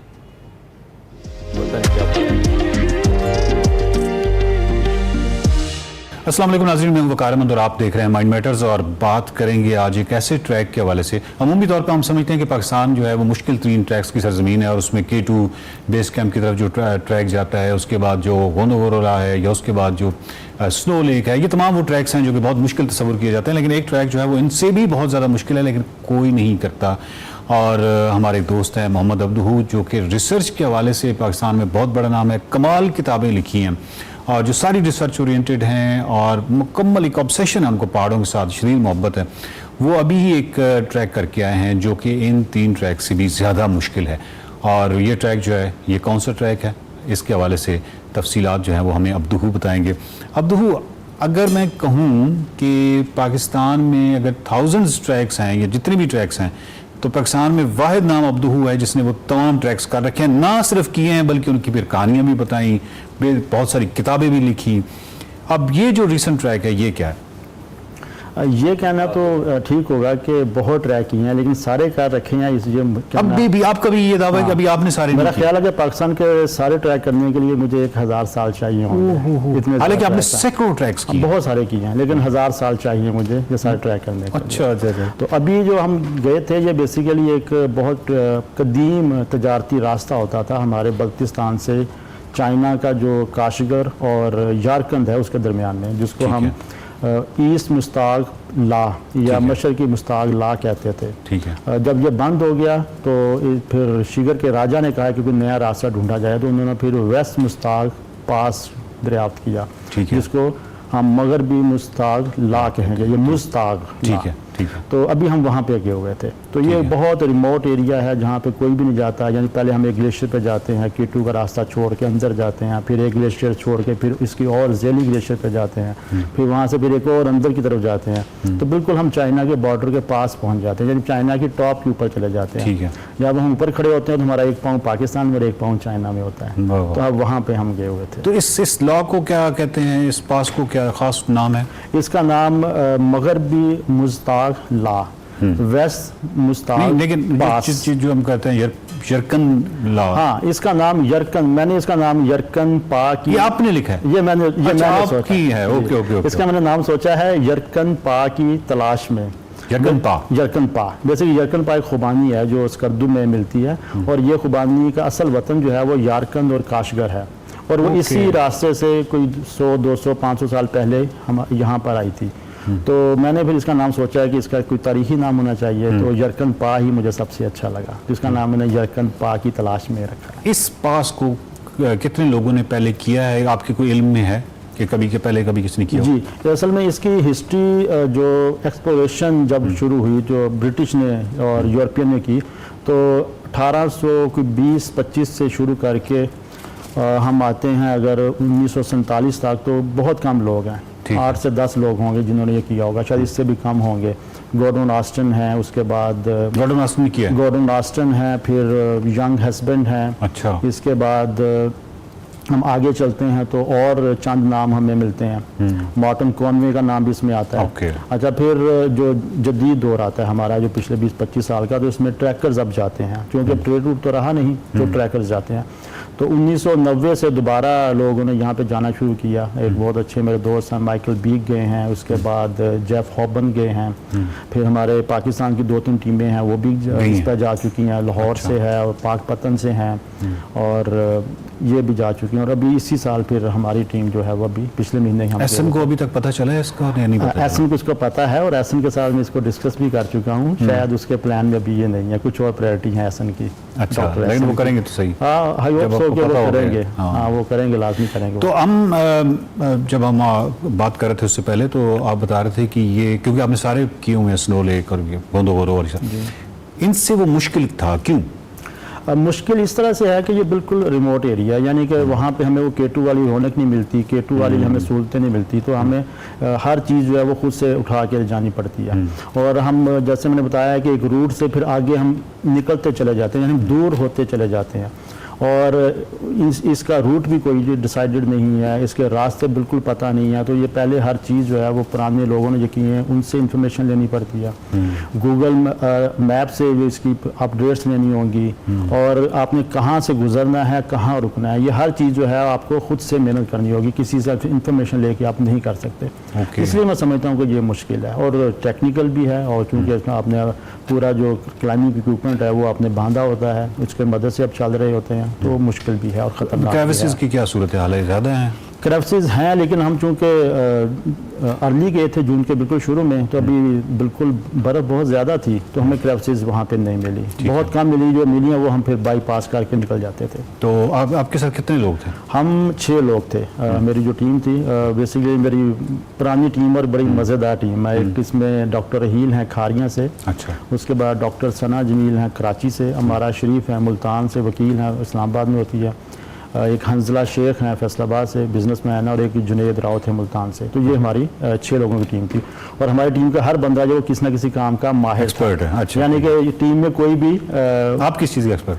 मैं कह सकता हूँ कि इन सब का वो क्या कहेंगे, लीडर है। लीडर को कोई एक्सपर्ट होना जरूरी नहीं है। हाँ, लीडर का काम सिर्फ होता है कि कौन काम कर रहा है, कौन नहीं कर रहा है, ये देखना होता है। तो इसमें इसका मतलब खाना पकाने का भी हम सब लीडर हैं बेसिकली, डेफिनेटली ऐसे। तो आप एक ऐसी सरजमीन पे गए, एक ऐसे पास पे गए जो कि इतना तनहा है, और वो तमाम, तो ये 2 मलाई कहानियाँ होती हैं, तो ये आपने वहाँ पे रिकॉल की, जो ऊपर बर्फ़ों पे अमूमी तौर पे, यानी कोई बर्फानी इंसान से मुतल्लिक़ स्टोरीज़ हैं, बहुत सारी ऐसी चीज़ें हैं, तो ऐसी जगहों पे जब आता है तो इंसान रिकॉल करता है ना। तो बिल्कुल, इनका वजूद तो मैं इस पर यकीन नहीं रखता, लेकिन ऐसा ज़रूर है कि जो हमारे पुराने रिसर्चर हैं उन्होंने इसके बारे में बहुत लिखा है, जो बेसिकली बर्फानी इंसान जिसको यटी कहते हैं। तो मैंने किताब में फिर इसका ख़ास जिक्र भी किया है कि यटी की कहानियाँ क्या हैं, और इसमें कोई शक नहीं है कि वजूद ना होने के बावजूद जब हम इस वीरान खित्तों में जाते हैं तो हमारा जहन खुद ब खुद सोचना शुरू कर देता है कि शायद यहाँ पे कुछ हो। हमें कोई भी निशान नज़र आता है तो हम पूछते थे कि ये स्नो लेपर्ड है, मारखोर है, रीछ है, या क्या है, तो बीच में आवाज़ आती थी कि नहीं ये यटी भी हो सकता है। तो बिल्कुल हम रिकॉल करते हैं ऐसी सारी कहानी। और कोई वाइल्ड लाइफ हाँ, मारखोर हमें काफ़ी नज़र आए और स्नो लेपर्ड के निशान हमें नज़र आए और इसके अलावा हम रीच नहीं देख सके, लेकिन कहते हैं कि उस एरिया में रीच भी हैं जिसके पहले से निशानात मिलते हैं, यानी पहले जाने वालों ने वहाँ पे एविडेंस दिए हैं कि यहाँ पे रीच भी हैं। सही सही सही सही। तो अब जितने आपने ट्रैक्स किए हैं फिर उसको किताबी शक्ल में भी आप लेके आए, ऐसी गाइड्स लिखी जो कि रहनुमाई फ्राहम करती हैं, तो इस ट्रैक के हवाले से तो मेरा ख्याल है कि अलग से पूरी किताब लिखेंगे या फिर ट्रैक्स के अंदर उसका जिक्र करेंगे? नहीं, ये किताब कंप्लीट हो चुकी है। और अच्छा, उसका नाम क्या है? यरकन पा की तलाश में, जो मैंने पहले बताया, खुबानी की तलाश में। खुबानी की तलाश में, और सबसे अच्छी खुबानी की तलाश में। सबसे अच्छी खुबानी के रास्ते की तलाश में बेसिकली ये है। तो किताब मुकम्मल हो चुकी है और अभी बस इसकी प्रिंटिंग का मामला चल रहा है, तो उम्मीद है कि ये जल्दी आ जाएगी इंशाल्लाह। बस जितनी जल्दी आएगी तो मैं तो डेफिनेटली पढ़ूंगा और फिर उस किताब जैसी आती है हम उस बुक का रिव्यू भी देंगे, क्योंकि ये बहुत ही अनोखी किताब इस हवाले से होगी क्योंकि इस पे अभी तक किसी ने ना लिखा है ना कोई रहनुमाई है और मुश्किल तरीन ट्रैक भी है, तो इस हवाले से डेफिनेटली वो रहनुमाई हम लेंगे। जी बिल्कुल, क्योंकि माजी में इसके ऊपर जो रिसर्चर थे उन्होंने तो इसके ऊपर बहुत कुछ लिखा जब ये एक्सप्लोर हो रहा था, तो उसके बाद इसको किसी ने नहीं लिखा। ये तो गॉर्डन ऑस्टन और मार्टिन कॉनवे और उस टाइम की बात जी है। बिल्कुल, लेकिन हाँ, सलमान रशीद साहब ने इसके ऊपर एक सफर में लिखा था 2006 में, जब वो गए थे तो उन्होंने भी इसके ऊपर लिखा था। उन्होंने किया हुआ ये ट्रैक? उन्होंने ये पास किया हुआ है, शारा खुबानी। अच्छा, हाँ हाँ, वो अंग्रेजी शारा की- खुबानी, ठीक है। इस तरह से कुछ हाँ, उसका नाम है, बिल्कुल, वो भी बड़ी मज़ेदार किताब है। तो मैंने भी इसको फिर इसी तरह से किया कि इसको सफ़रनामा की बजाय एक तारीखी हवाला कह सकते हैं। तो मैंने उसको कोशिश किया कि वहाँ के हालात, वहाँ के पहाड़ों की साख्त, ग्लेशियर कौन सा है, कौन सा रास्ता किस तरफ जा रहा है, ताकि जो बंदा अगर वहाँ पे जाना चाहे तो उसको दाएं बाएं की हर पत्थर का पता हो, हर ग्लेशियर का पता हो, हर रास्ते का पता हो। तो वो मैंने कोशिश किया। बहुत शुक्रिया अब्दू, और जब आपकी किताब आएगी हम एक दफ़ा फिर आपको ज़हमत देंगे उस किताब के हवाले जी से भी। बिल्कुल, इंशाल्लाह। थैंक यू वेरी मच, बहुत शुक्रिया। नाजरीन, बहुत ही खूबसूरत ट्रैक है, बहुत ही कमाल है, लेकिन इसके हवाले से कोई रहनुमाई नहीं है। इससे पहले भी जितने भी ट्रैक्स थे बहुत ही मुश्किल तरीन तस्वर किए जाते थे, इस हवाले से रहनुमाई नहीं हुआ करती थी और 80s में, 70s में, 60s में जितने भी लोग जाया करते थे तो बड़ा ही मुश्किल था उन ट्रैक्स को करना, उनकी प्लानिंग, मनसूबाबंदी मुश्किल तस्वर होती थी। और अब्दू जिन्होंने सैकड़ों ट्रैक्स किए हुए हैं बिला मुबालगा, लेकिन अभी भी समझते हैं कि इनको 1000 साल की ज़िंदगी चाहिए गिलगित बल्तिस्तान के तमाम जो ट्रैक्स हैं उनको करने के लिए। लेकिन ये जो ट्रैक किया है उन्होंने, इस पर जब किताब आएगी तो ज़रूर देखिएगा। देखते रहिए माइंड मैटर्स।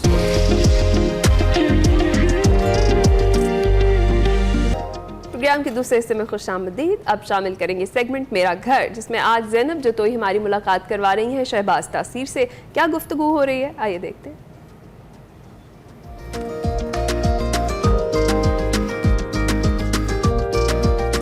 अस्सलामुअलैकुम, मेरा घर के साथ मैं हूँ आपकी होस्ट ज़ैनब जतोई। तो आज मैं आपकी मुलाकात करवाने वाली हूँ ऐसी शख्सियत से जिनका ताल्लुक सियासी घराने से है, जिनकी ज़िंदगी में बेशुमार उतार चढ़ाव आए, लेकिन उन्होंने बहादुरी की एक जिंदा मिसाल कायम की है। ये कौन है, आइए इनसे मुलाकात करते हैं।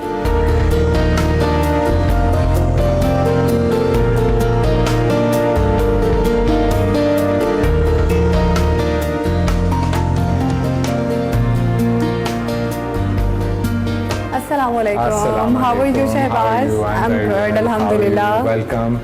Thank you so much. आज आपसे बहुत मज़े की बातें करनी है हमने, I'm तो चले। excited. In the lounge. Okay, Yeah.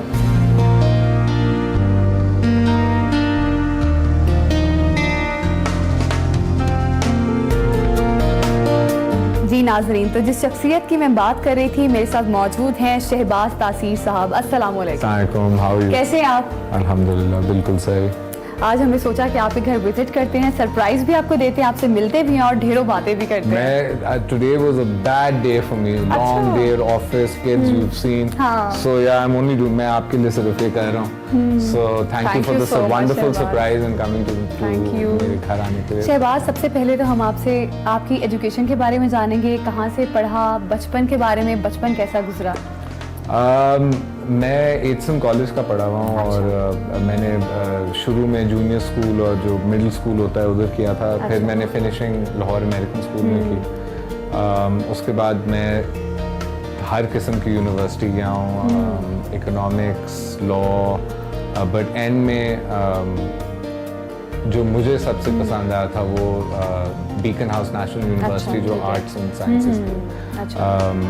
Fantastic place और मैं उधर फिल्म और जर्नलिज्म पढ़ने गया था। आपको भी पॉलिटिक्स में आने का शौक है? नहीं, देखिए मेरे से बड़े लोग ये पूछते हैं, लेकिन आई थिंक जो मैं कर रहा हूँ इन टर्म्स ऑफ ये किताब वगैरह भी नहीं, बट जो हमारा बिजनेस है, मुझे और मेरे भाई को हमेशा मेरे वाले साहब ने ऐसे ही ट्रेन किया था और हमेशा सियासत से दूर रखा था। जब गवर्नर भी थे तो हमें बिल्कुल दूर रखते थे। अच्छा शहबाज, अभी थोड़ा सा हम ये पूछेंगे, आप 4.5 साल जब अबडक्शन में रहे, फिर आप वहाँ से निकले, थोड़ा सा इस बारे में भी बता दें, जो लोग हमें देख रहे हैं, कुछ लोगों को नहीं भी पता अभी, तो किस तरह से वहाँ से निकले और कितना मुश्किल था, कितने चैलेंजेस थे?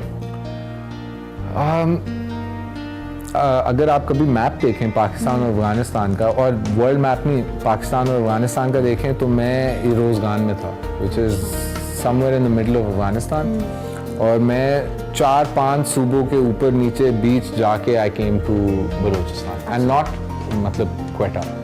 मैं कुछ लाख से भी मतलब एक दिन दूर एंटर किया था, और वो हमने पूरा दिन और पूरी रात चला के फिर हम रात को एक मदरसे में रहे, और फिर अगले दिन मतलब वो जो मेरे साथ बाइकर्स थे उन्होंने मुझे छोड़ दिया।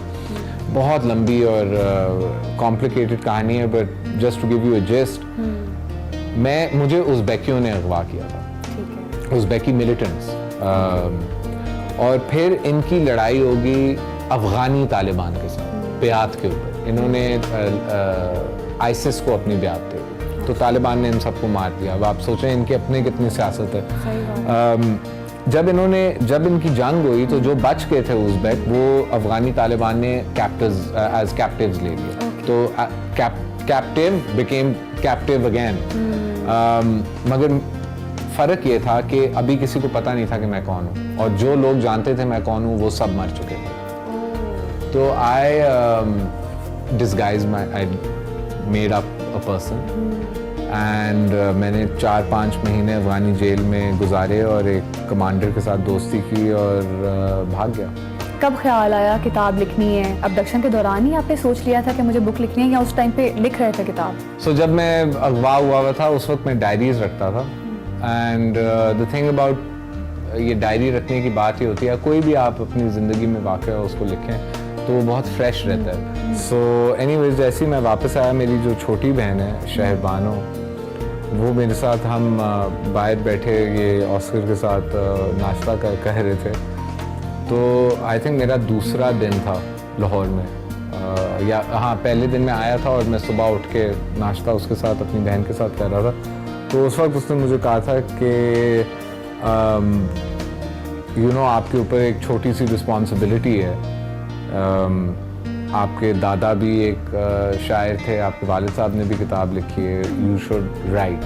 वेरी लकी एंड बहुत प्रिविलेज्ड हूँ कि मैं ये कर सका। बिल्कुल। एंड मुझे लगे 5 साल, मगर अल्हम्दुलिल्लाह मैंने कर लिया। आपके दादा भी शायर थे, फैज़ अहमद फैज़ भी आपके रिश्तेदार थे, तो आपको भी शायरी का शौक है? नहीं, नॉट शायर। बिल्कुल नहीं। शुक्र है वो किताब लिखती है। हाँ जाहिर है, वो बहुत बड़ी बात है। शहबाज, कितनी लैंग्वेजेस आपको आती है? आती तो मुझे सिर्फ 2 ही हैं। अच्छा। कहना तो नहीं चाहिए। अच्छा। मतलब I speak Urdu and I speak Punjabi. Shahbaz साहब, बड़ा खूबसूरत घर आप लोगों ने सजाया हुआ है, तो चलिए अपना घर दिखाएं। प्लीज। यहाँ से शुरू करेंगे, बड़ी किताबें पढ़ी हुई है और बड़ी डेकोरेशन। ये तो छोटी मेरी स्टडी है for interviews and things, but again ये मेरे भाई की है। अच्छा, ये पेंटिंग उसने मेरे छोटे भाई ने बनाई है। ठीक है। और काफ़ी ये जो हैं, दिस इज़ ऑल कलेक्टेड, ये पूरी दुनिया जहाँ भी मेरे वालिदैन जाते थे। मेरी वालदा, उनको पॉटरी का भी बहुत शौक है। आपको भी पेंटिंग्स का बहुत शौक है, राइट? मुझे फ़र्क है, I buy a lot of art. मैंने मेरे बेटों के और मेरी बेटी के कमरे में भी इंसेट वो पोस्टर्स नहीं होते, उनकी जगह मैंने उनके लिए art like, so I love it. It's वो एक शौक है जो मैंने मेरे वालिदैन। चलिए लाउंज पे चलते हैं। लाउंज।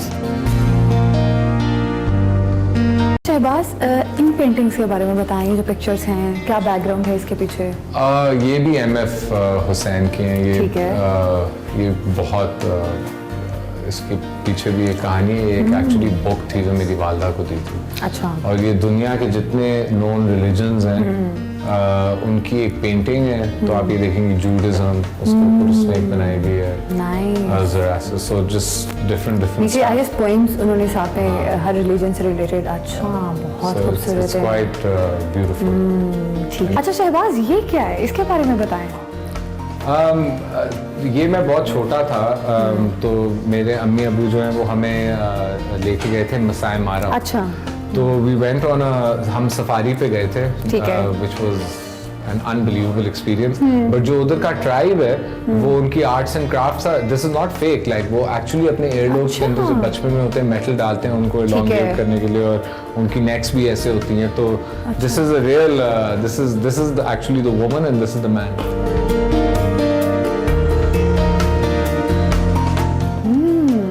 तो ये this is something I think आपको बहुत कम नजर आएगा।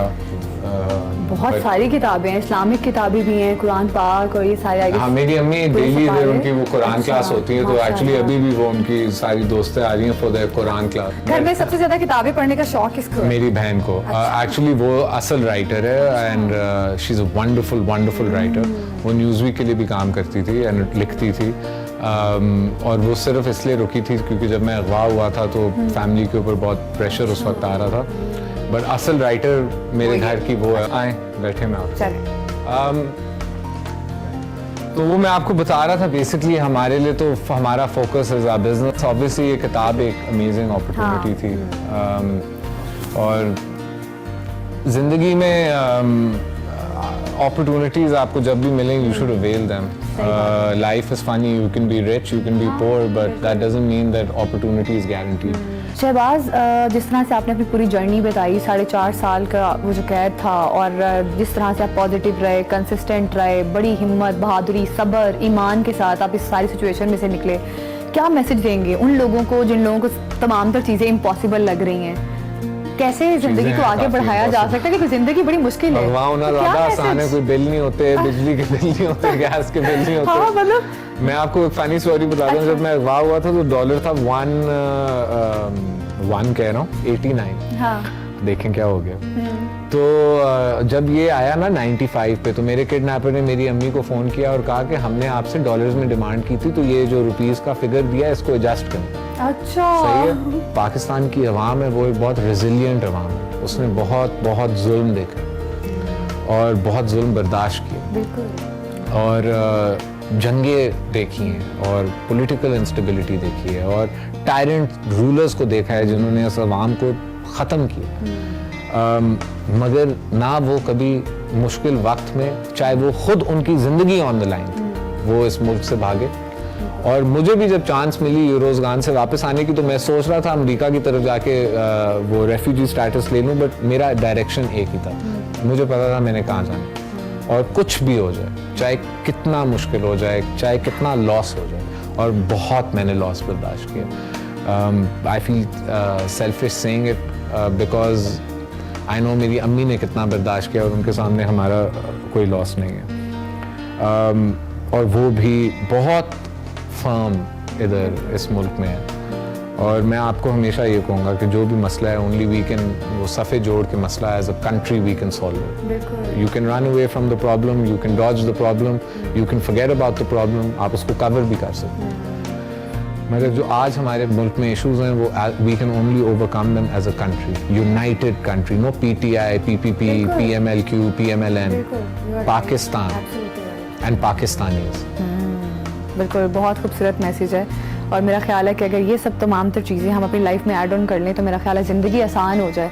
और अभी आपने पहले बात की थी सब्र और ईमान की, वो बड़ी खूबसूरत बात थी कि अगर सब्र और ईमान आपका कायम हो तो ज़िंदगी में कोई भी नामुमकिन चीज़ मुमकिन हो सकती है। और इतनी खूबसूरत बातें आपने हमारे साथ की, इतनी मोटिवेशनल बातें, और जो हमारे व्यूअर्स हैं उनको भी इन तमाम तर चीज़ों को देखकर बहुत हौसला, हिम्मत और जुर्रत मिलेगी, क्योंकि ज़िंदगी में हौसला, हिम्मत, ये तमाम तर चीज़ें भी इम्पॉर्टेंट हैं। और ये हमारे वो गेस्ट थे जिनसे हमने बहुत सारी बातें की, उनकी ज़िंदगी के बारे में पूछा, उनका वो जर्नी पूछा, 4.5 साल जब वो अबडक्टेड रहे, और किस तरह से उनकी फैमिली ने सपोर्ट किया उनको, और किस तरह से उन्होंने तमाम तर चैलेंजेस का मुकाबला किया। तो नाज़रीन, अब हमें दीजिए इजाज़त, आपसे दोबारा मुलाकात होगी। अल्लाह हाफ़िज़।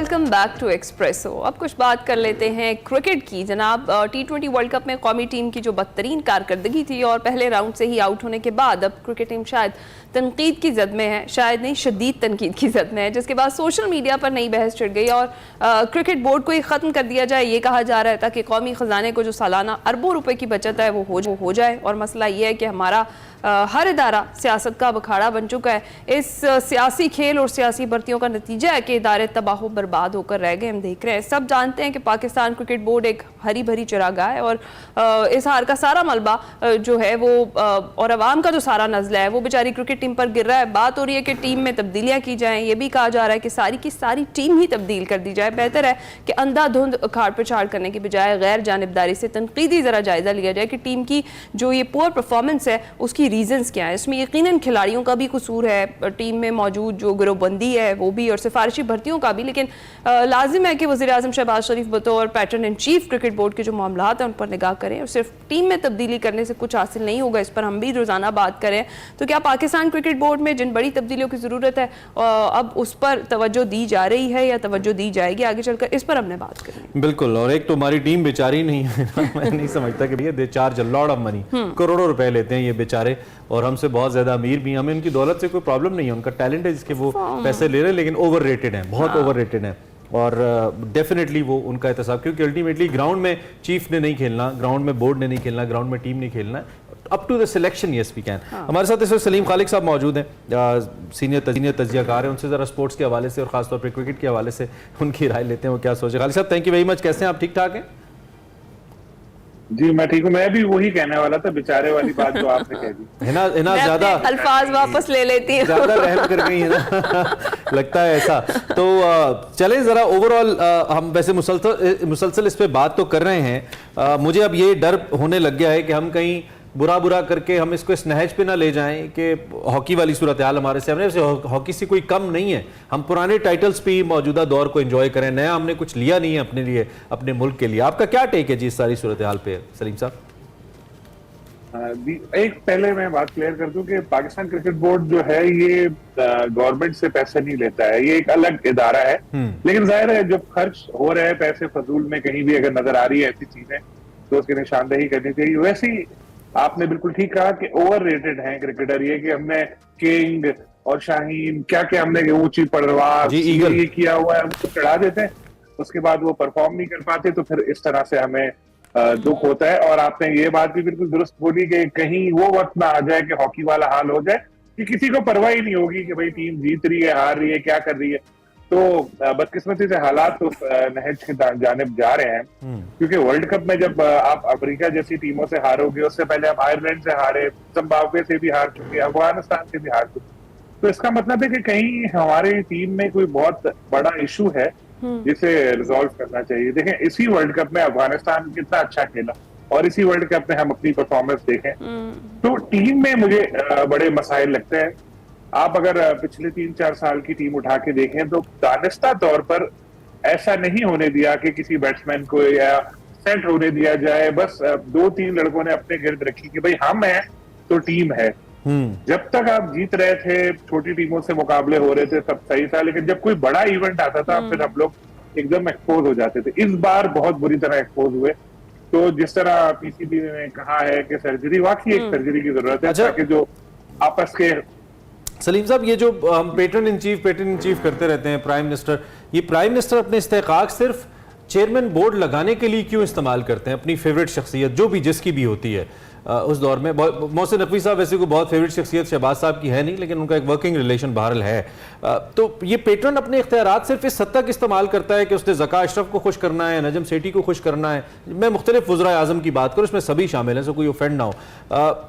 वो पैटर्न इन चीफ अपने इख्तियारात को बेहतरी के लिए इस्तेमाल क्यों नहीं करता, या उस चीफ से क्वेश्चन क्यों नहीं करता कि मैंने आपको ये जिम्मेदारी दी थी, आप अरबों रुपए के कस्टोडियन हैं, आपने इनको कहाँ पे लगाया? ये आप डोंट यू थिंक कि फिर सोली पैटर्न जिम्मेदार है सारी सूरत हाल का, वजीर आजम जिम्मेदार है अगर टीम हार रही है तो? Don't you think? नहीं, मैं ऐसे नहीं समझता, क्योंकि जो भी हो उसने यही सोच के लेकर आता है अपने बंदे को, या जिसको भी कि यार ये आएगा क्रिकेट को ठीक करेगा। लेकिन जब हमारी टीम ही अच्छा परफॉर्म नहीं करेगी, जब सही प्लेयर्स हैं उनको खेलने का मौका ही नहीं मिलेगा तो मसाइल तो होंगे। और ये जो आपने कहा फेवरेट को लेकर आधा, इसकी वजह ये है कि क्रिकेट बोर्ड जो पोस्ट है चेयरमैन की, ये आप समझ लें मुल्क में तीसरी या चौथी सबसे बड़ी पोस्ट है। ऐसी तो लोग कहते हैं कि भाई हमें यहाँ आना है। सही। तो अब जैसे नकवी साहब आए, तो नकवी साहब को जो लाया गया है उसका मकसद सिर्फ यही है कि भाई ये आए हैं और ये अपने जिस तरह से इनके बारे में मशहूर है कि थोड़ा सख्ती भी करते हैं और नरमी भी करते हैं, तो ये आके क्रिकेट को भी वैसे करते हैं जैसे बिल्कुल तगड़े होकर डिसीजन लें और इसको भी ठीक कर दें। लेकिन उनका क्योंकि दो काम है, वहां पर भी ज्यादा मिनिस्ट्री में भी इतना मसरूफ है, मगर फिर भी मुझे पता लग रहा है कि पीछे पीछे काम हो रहा है कि क्रिकेट की कोई ऐसा हो सकता है अगले कुछ दिनों में हमें काफी सारी ब्रेकिंग न्यूज मिले कि जी ऐसा कर दिया गया है, वैसा कर दिया गया है। डोमेस्टिक क्रिकेट के हवाले से भी कुछ हो रहा है कोई तो सलीम खालिक नया साहब tournament भी शुरू सिर्फ कर- बातें हो रही हैं, अमली इकदाम की जरूरत है ना। अब तो जो सिचुएशन अब बन गई हुई है, 3-3 4-4 घंटे के Definitely. इजलास तो चल रहे हैं, लेकिन उसके बाद हम देख नहीं रहे हैं कि अमली तौर पर भी कुछ तब्दीली हो रही है। आप बिल्कुल ठीक कह रही हैं कि बज़ाहिर अभी तक कुछ ऐसा नजर नहीं आया। अब मैं खुद इसको रोजाना एक ट्वीट करता हूँ कि इतने दिन गुजर गए कुछ भी नहीं हुआ, क्योंकि होता ये है कि जब भी टीम हारती है तो आपने देखा होगा अफगानिस्तान की टीम सेमीफाइनल में हारी, उन्होंने अपने कौम से माजरत की, श्रीलंका के कोच छोड़ गए, इवन आप देख लें कि युगांडा का कप्तान जो है उसने भी छोड़ दिया। मगर हमारे यहाँ किसी ने अभी तक जिम्मेदारी कबूल नहीं की। प्लेयर्स कहते हैं हमारा क्या कसूर है, बोर्ड कहता है हमारा क्या कसूर है। तो इस चीज ने लोगों को और ज्यादा नाराज किया है और वक्त गुजरता जा रहा है, गुस्सा बढ़ता जा रहा है आवाम का भी। लेकिन मुझे फिर भी जो मुझे इत्तलात मिल रही हैं वो यही है कि पीछे पीछे काम हो रहा है। कुछ साबिक क्रिकेटर से भी मेरा राब्ता हुआ था, उन्होंने भी कहा कि हमसे भी उन्होंने ना पूछा था बोर्ड ने कि क्या करना चाहिए। तो हो सकता है आइंदा कुछ दिन में कुछ हमें बड़ा नजर आए क्रिकेट में। ये साबिक क्रिकेटर कौन है, खबर पूरी दिया करें ना खालिक साहब, हमें भी बताएं।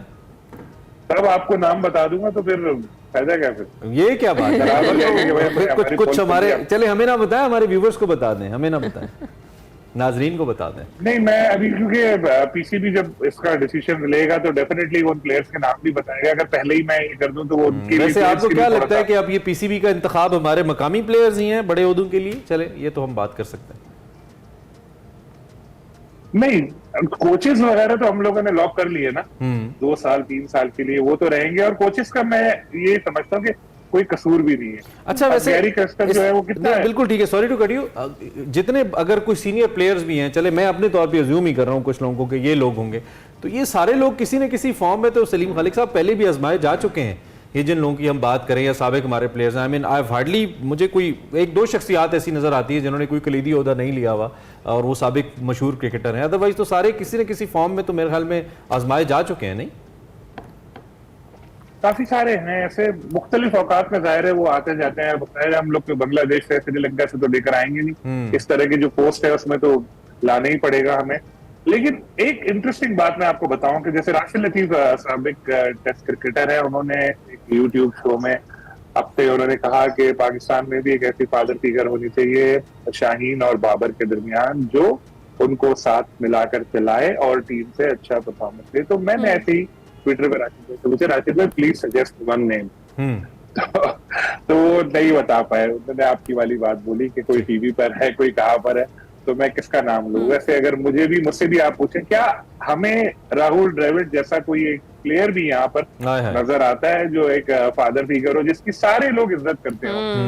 सारे क्रिकेटर भी, दूसरे भी, बदकिस्मती से ऐसा है नहीं। हमारे साबिक क्रिकेटर्स ने ऐसा अपना बनाया नहीं मकाम। तो खालिद साहब, अगर हम माजी करीब की बात कर ले, चले मुस्तकबिल को तो हम प्रेडिक्ट नहीं कर सकते, लेकिन माजी में जिन जिन लोगों को आजमाया गया है, in your point of view, कौन सी ऐसी शख्सियत थी, क्रिकेटिंग प्लेयर्स थे जिनके होते हुए बेहतर फैसले हुए आपके ख्याल में, टीम के अंदर बेहतरी आई और उस पैटर्न को भी हम अगर दोबारा ले आए तो शायद बेहतर हो जाएगा? मैं शख्सियात की बात कर रहा हूँ, जैसे at the time chief selector अभी वहाब हैं, इससे पहले हफीज़ भी रहे हैं, बहुत सारे लोग आते रहे, इंजमाम भी रहे हैं। आपके ख्याल में who played this innings better, जिनको दोबारा ट्राई किया जा सकता है?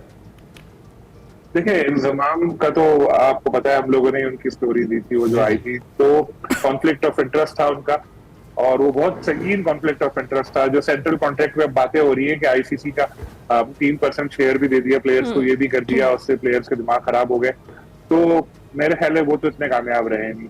हफीज जो थे वो थोड़े तगड़े होकर डिसीजन लेना उन्होंने शुरू किए थे, उन्होंने ऐसा बाबर की पोजीशन भी चेंज की थी और भी कुछ करना चाह रहे थे वो। लेकिन ऐसे जो लोग होते हैं वो प्लेयर्स को पसंद नहीं होते, तो वो फारिग हो गए फौरन।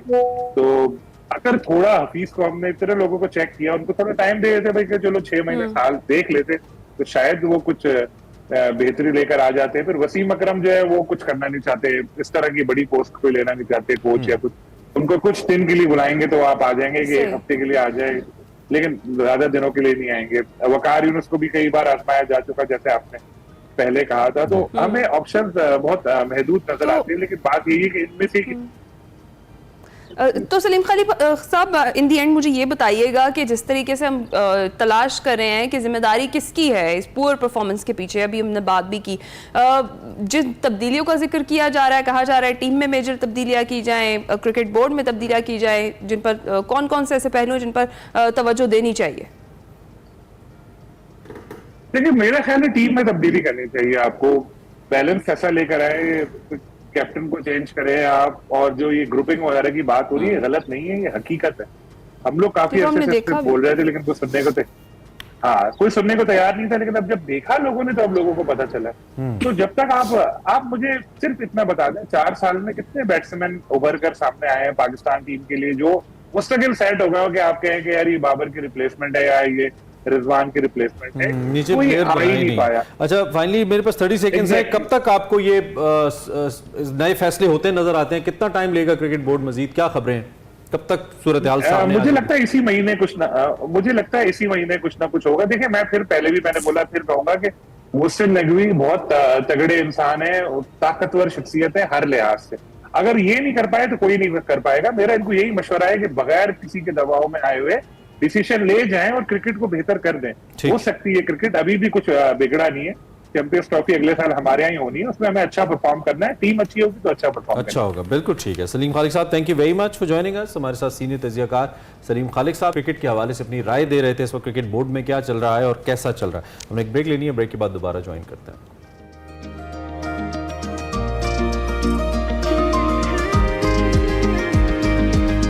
Welcome back to Express. और अब आपकी मुलाकात करवाते हैं एक ऐसी बाहिम्मत खातून से जिन्होंने अपने एक फैसले से न सिर्फ डिप्रेशन से छुटकारा हासिल किया बल्कि मैराथन दौड़ के मुकाबलों में तारीखी रकम कर दी। जी हाँ, हमारे साथ मौजूद है राबिया अली, जिन्होंने एवरेस्ट मैराथन दौड़ में नुमाया पोजीशन हासिल करके सबको वर्ता हैरत में मुब्तला कर दिया। उनका मैराथन दौड़ में हिस्सा लेने से पोजीशन लेने तक का सफर इंतहा इंस्पिरेशनल है। राबिया अली हमारे साथ मौजूद है, बाकी बातें उनसे करते हैं। बिल्कुल उनसे करते हैं। She is live with us. Thank you very much for joining us Rabia. और इनके बारे में आपको बताएं कि माउंट एवरेस्ट बेस कैंप के ऊपर 30 साल से एक मैराथन कंडक्ट की जा रही है। ये पहली पाकिस्तानी खातून है जिन्होंने उसमें हिस्सा लिया है। और इन्होंने ये हिस्सा क्यों लिया और डायरेक्ट इतनी चैलेंजिंग रेस के अंदर ही क्यों गई? कुछ हल्का बुल्का भी कर सकती थी, यही हम राबिया से पूछते हैं। Thank you Rabia once again. आप कैसी हैं? ठीक ठाक हैं? अल्लाह का शुक्र। आप कैसे हैं जी? अल्हम्दुलिल्लाह। Thank you very much for joining us for your time. बहुत हमें तो इम्प्रेसिव लगा ये जानकर के पाकिस्तान के अंदर इस लेवल के ऊपर भी लोग इतने डेयरिंग हैं और काम करें, और particularly being a female it's quite hard to take such decisions और फिर उसके ऊपर आगे चलना भी। सबसे पहले तो हमें ये बताइए कि ऐसी क्या वजूहात थी जिसकी बेस पे आपने इस स्पोर्ट्स को ऑप्ट किया कि आपने ये करना है? ऐसा क्या था जिसने आपको आपकी सोच को ट्रिगर किया कि इस तरफ जाना चाहिए? नाउमीदी बहुत थी। नाउमीदी इस हद तक थी कि मुझे लगता था कि जीने का कोई फ़ायदा नहीं है, क्यों ना दुनिया को छोड़ दिया जाए। और फिर वो होता है ना कि जब हर तरफ अंधेरा हो जाता है तब भी कहीं ना कहीं एक रोशनी का डॉट होता है, एक दिया तब भी जल रहा होता है। तो इट वाज दैट दिया, आई वुड से, कि मुझे लगा कि ये पोस्ट मेरे सामने आई। 1 साल पहले इसके बारे में मैंने सुना था, बट एक ख्वाहिश करते हुए भी डर लग रहा था। तो ये पोस्ट मेरे सामने आई एंड एक सडन डिसीजन था कि मैं इसमें भागने जा रही हूँ। क्यों भागने जा रही हूँ, कैसे भागूंगी, किस तरह होगा, ये मुझे कुछ पता नहीं था। आई टुक अ डिसीजन। उसके ऊपर मैंने काम थोड़ा बहुत शुरू किया, ट्रेनर से बात की और थोड़ी सी मैंने उस पर प्रैक्टिस शुरू की, काम करना शुरू किया, एक्सरसाइज की तरफ आई। तो डिसीजन वाज ये कि मुझे ये भागना है कि मुझे कुछ ऐसा करना है कि मैं अपने आप को सेटिस्फाई कर सकूं, अपने आप को वैलिडेट कर सकूं, मैं पहचान सकूं कि मेरे अंदर की जो नाउमीदी है वो ख़त्म हो सके। तो इतना बड़ा डिसीजन मेरे ख्याल से उस नाउमीदी की वजह से ले लिया। तो राबिया ये भी बताइएगा, आप इसका मतलब है प्रोफेशनल रनर नहीं हैं, अचानक से आपने ये फैसला किया कि आपने दौड़ना है, फिर आपने ट्रेनिंग की। कितना चैलेंजिंग था ये सफ़र आपके लिए? चैलेंजिंग बहुत ज़्यादा था, बिकॉज़ आप एक प्रोफेशनल रनर नहीं हैं, प्रोफेशनल एथलीट नहीं हैं, फिर आप बीमार भी हैं, आप क्लिनिकली आपको डिप्रेशन डायग्नोस्ड है, आप साइकेट्रिक मेडिसिन्स ले रहे हैं, उनके अपने साइड इफ़ेक्ट्स होते हैं, तो चैलेंजेस बहुत ज़्यादा थे। ऐसा लगता था हर दिन जो है, हर दिन की स्ट्रगल थी, एक एक दिन की स्ट्रगल थी, बॉडी पेन से लेके फिज़िकली तो आप डाउन फील कर रहे होते हैं, मेंटली भी आप डाउन फील कर रहे होते हैं, इमोशनली आप ये डाउन फील कर रहे होते हैं, अगर मैं इतना यहाँ तक चला भी गया और अगर मैं अचीव ना कर सका फिर क्या। खौफ बहुत ज़्यादा होता है, सोसाइटी का खौफ होता है, लोगों का डर होता है। ये सारे चैलेंजेस थे जिनको मैं हर रोज़ ही बीट करती थी। Then I am a mother of 3 girls, तो वो भी मुझे एक चैलेंज आता था कि क्या ज़रूरत है, बच्चों की माँ हो, बस अब अपने बच्चों को देखो, इस सब को करके क्या कर लोगी। तो लोगों को लगता नहीं था कि मैं कुछ बड़ा अचीव कर सकूंगी, तो वो मेंटल बैरियर्स बहुत ज़्यादा कुछ आपके होते हैं, कुछ लोग आपके इर्द गिर्द खड़े कर देते हैं। तो हर रोज़ रात को ऐसे लगता था कि कल सुबह से ये सब ख़त्म है, कल से मैंने घर बैठना है, और बट फिर नेक्स्ट डे फिर एक छोटा सा स्टेप, एक छोटी सी हिम्मत आगे ले जाती थी। कितना वक्त लगा इस सब में? Is easier said than done. I mean कहना आसान है, आई नो कि आप अपने कंफर्ट जोन से निकलना, और फिर अगर आप डिप्रेशन को फेस कर रहे हैं, फिर उस सर्टन जोन से निकलना जो आपको हॉन्ट कर रहा है, डिफरेंट किस्म की नेगेटिविटी, वो थॉट्स, उससे फाइट करना, it's a job, it's a thing that you have done. कितना वक्त लगा आपको ये करने के लिए? टोटल 7 मंथ्स का पीरियड में मैंने ट्रेनिंग ली। नवंबर में मैंने स्टार्ट की और मई में मैंने ये रन किया, और इसके अंदर कुछ ब्रेक ली, कुछ अर्सा में बीमार हो गई, तो 7 मंथ्स का पीरियड था। लेकिन यहाँ पे मैं एक चीज़ ऐड करूँगी कि मैं चाहूँगी कि लोग मोटिवेट हों एक्सरसाइज की तरफ, बिकॉज़ इस सारे प्रोसीजर के अंदर, इस सारी जंग के अंदर, ट्रेनिंग के अंदर मैंने अपनी सारी साइकेट्रिक मेडिसिन से छुटकारा हासिल किया। ना सिर्फ ये कि now I feel my self very healthy without any medicine. तो राबिया, इसके लिए ट्रेनिंग आपने कहाँ से ली? कोई पर्सनल कोचेस आपने हायर किए, फिर उनसे आपने ट्रेनिंग ली? इस हवाले से भी ज़रा बताइएगा। जी, मैंने पर्सनल कोच हायर किए थे, वो मुझे ऑनलाइन ट्रेनिंग देते थे, वो मुझे वर्क प्लान भेज देते थे, उसके ऊपर मैंने काम खुद करना होता था, फिर मैं उनको अपडेट कर देती थी। तो कुछ मॉर्निंग ट्रेनिंग्स होती थी, कुछ इवनिंग के रन्स होते थे, कुछ स्ट्रेंथ ट्रेनिंग होती थी, तो ऑलमोस्ट डेली का 2 से ढाई घंटे की ट्रेनिंग थी। अच्छा, मैं ज़्यादा आपका जो पीरियड था ऐसा जिसमें आप अपने आप से, अपने डिप्रेशन से लड़ रही थी, क्योंकि आप और मैं जब बात कर रहे हैं तो बहुत सारे लोग इस वक्त ऐसे हैं, ख़ासतौर पे ख़वातीन जो देख रही हैं, और मुझे आपका वो वाला पोर्शन बड़ा अच्छा लगा कि अब 3 बच्चों की माँ हो, बस छोड़ो, बच्चे पालो, ज़्यादा थिंकिंग यही है हमारी सोसाइटी के अंदर। उसके बावजूद आपने एक बहुत डिफरेंट किस्म का, आई मीन एक होता है ना कि नॉर्मल कोई स्पोर्ट्स आपने की, आपने सबसे औखा काम चुना कि मुझे ये करना है, और वो हो भी गया आपसे। क्या मोटिवेशनल फैक्टर्स हैं? एक आम आदमी, एक आम विमेन एट हाउस क्या करे ऐसा अगर वो इस चीज़ का शिकार है जिससे उसको हेल्प मिलेगी? आपने चूंकि इसको फाइट किया है तो आप उनको बेहतर तौर पे गाइड कर सकती हैं। अपने आप को जानिए, सबसे पहले ज़रूरी है आप ये सोचें, आप ये देखें कि आपको क्या चीज़ खुशी देती है। मुझे खुशी देते थे पहाड़, ट्रैकिंग के लिए मैंने ट्रैकिंग पे जाना इसलिए शुरू किया कि मैं डिप्रेशन को फेस कर रही थी, तो वहाँ जाके मैं अपने आप से कनेक्ट कर सकती थी, मेरे लिए एक थेरेपी थी। तो मैंने अपने लिए पहाड़ इसलिए चुने क्योंकि मैं उनसे हमेशा कनेक्टेड अपने आप को फील करती हूँ, वो मुझे खुशी देते हैं, पीस देते हैं। वहाँ की स्ट्रगल जो है, मुझे रियल लाइफ की स्ट्रगल जो होती है आपकी, उसको मुझे लगता है कि वो बहुत कम है जब आप पहाड़ों पे स्ट्रगल करते हैं। तो मेरे लिए, मैंने इसलिए ये चूज़ किया। तो मेरे जो बाकी लोग हैं, वो बाकी ख़वातीन जो हैं, वो अपनी खुशी ढूंढें, अपने आप को जानें। होता यह है कि हम अपनी लाइफ में इतने बिजी हो जाते हैं ज़िंदगी बनाने में, अपने बच्चों की ज़िंदगी बनाने में, कैरियर बनाने में, कि हम अपने आप को ही भूल जाते हैं कि हम क्या चाहते हैं। और एक टाइम आता है कि जब हम डिप्रेशन में चले जाते हैं। तो अपने आप को जानने की कोशिश करें, और जो चीज़ आपको खुशी देती है उसको फिर अपना पैशन बना लें। और पैशन के साथ डिसिप्लिन बहुत ज़रूरी है, क्योंकि अगर आप डिसिप्लिन नहीं होंगे, दुनिया का कोई पैशन काम नहीं करता जब तक आप उसके लिए हर रोज मेहनत नहीं करते। और अपने गोल्स की तरफ चाहे थोड़ा थोड़ा बढ़े, लेकिन रोज बढ़े, थोड़ा थोड़ा बढ़े लेकिन बढ़ते जाएं, और एक दिन आएगा when you will be there. क्या फीलिंग थी? ये ठंडी हवाएं जो हम सिर्फ कैमरा पे देख सकते हैं, फील कर सकते हैं, जब आपने इन रियल, आई मीन आपने दौड़ लिया, आपने वो कर लिया जो आप करना चाहती थी, what was the feel Rabia? क्या था कि मैंने कर लिया, आई हैव डन इट? क्या था? Okay, it was great feeling. ऐसा था कि ऐसा होता है कि आप बहुत अरसे से कोई ख्वाब देख रहे होते हैं और आपको डर लगता है कि पता नहीं वो ख्वाब कभी पूरा होगा कि नहीं। तो मेरा ये मैंने अपने बेड साइड टेबल के ऊपर एक इंस्पो बोर्ड बनाया हुआ था जिस पे सिर्फ ये लिखा हुआ था you can do it, you can achieve it. उस पे एवरेस्ट मैराथन की पिक्चर्स थी, उस पे उस ट्रेल की जिस पे मैंने भागना था अप हिल डाउन हिल, उसकी पिक्चर्स थी। मैं हर रोज़ सुबह दोपहर शाम उसको देखती थी और मैं कहती थी कि one day I will do that.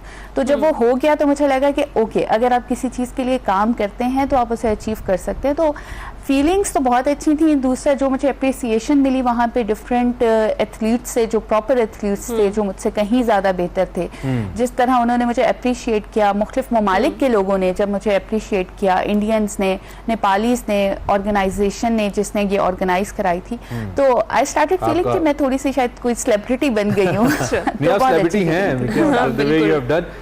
जो भी चीज़ आपके इस किस्म के बैरियर को तोड़ती है या आपको इस तरह की खुशी देती है, उससे आपकी बड़ी खास एफिलिएशन हो जाती है। अब एवरेस्ट या वो ट्रैक आपके लिए क्या है? आप क्या सोचती हैं उसके, वो क्या है आपके लिए? This is my last question. वो ट्रैक मेरे लिए आई वुड से कि it's a healing process. I healed there 2 times और मैं it was not my first time मैं वहाँ पे ट्रैक करके आ चुकी थी लास्ट ईयर 2023 में। इस साल मैंने वहाँ पे भागा।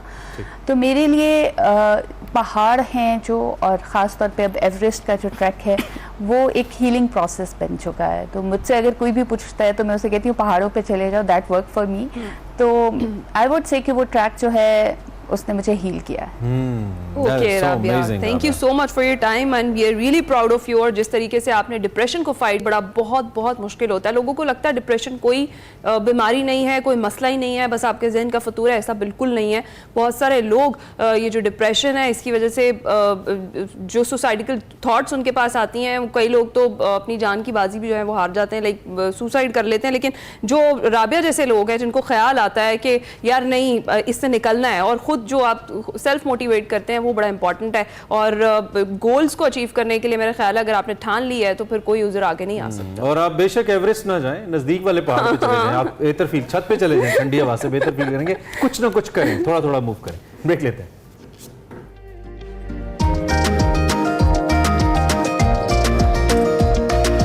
Welcome back to Expresso. अब आपसे एक बड़ी इंटरेस्टिंग हमारी गेस्ट से मुलाकात करवाते हैं। बेसिकली तो कराची से हैं but she lives in Texas US.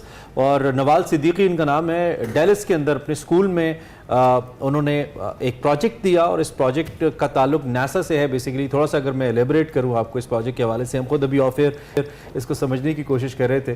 तो ये है कि नॉर्मली जो एस्ट्रोनॉट जो जाते हैं खलाबाज खला के अंदर, उनको खला के अंदर बहुत सारे अपनी डाइट को लेकर प्रोटीन्स वगैरह की ज़रूरत होती है, जिसकी ज़रूरत को पूरा करने के लिए वो बहुत सारा मीट और फ्रूट्स वगैरह साथ लेके जाते हैं। इन्होंने उसका एक ऑल्टरनेटिव दिया।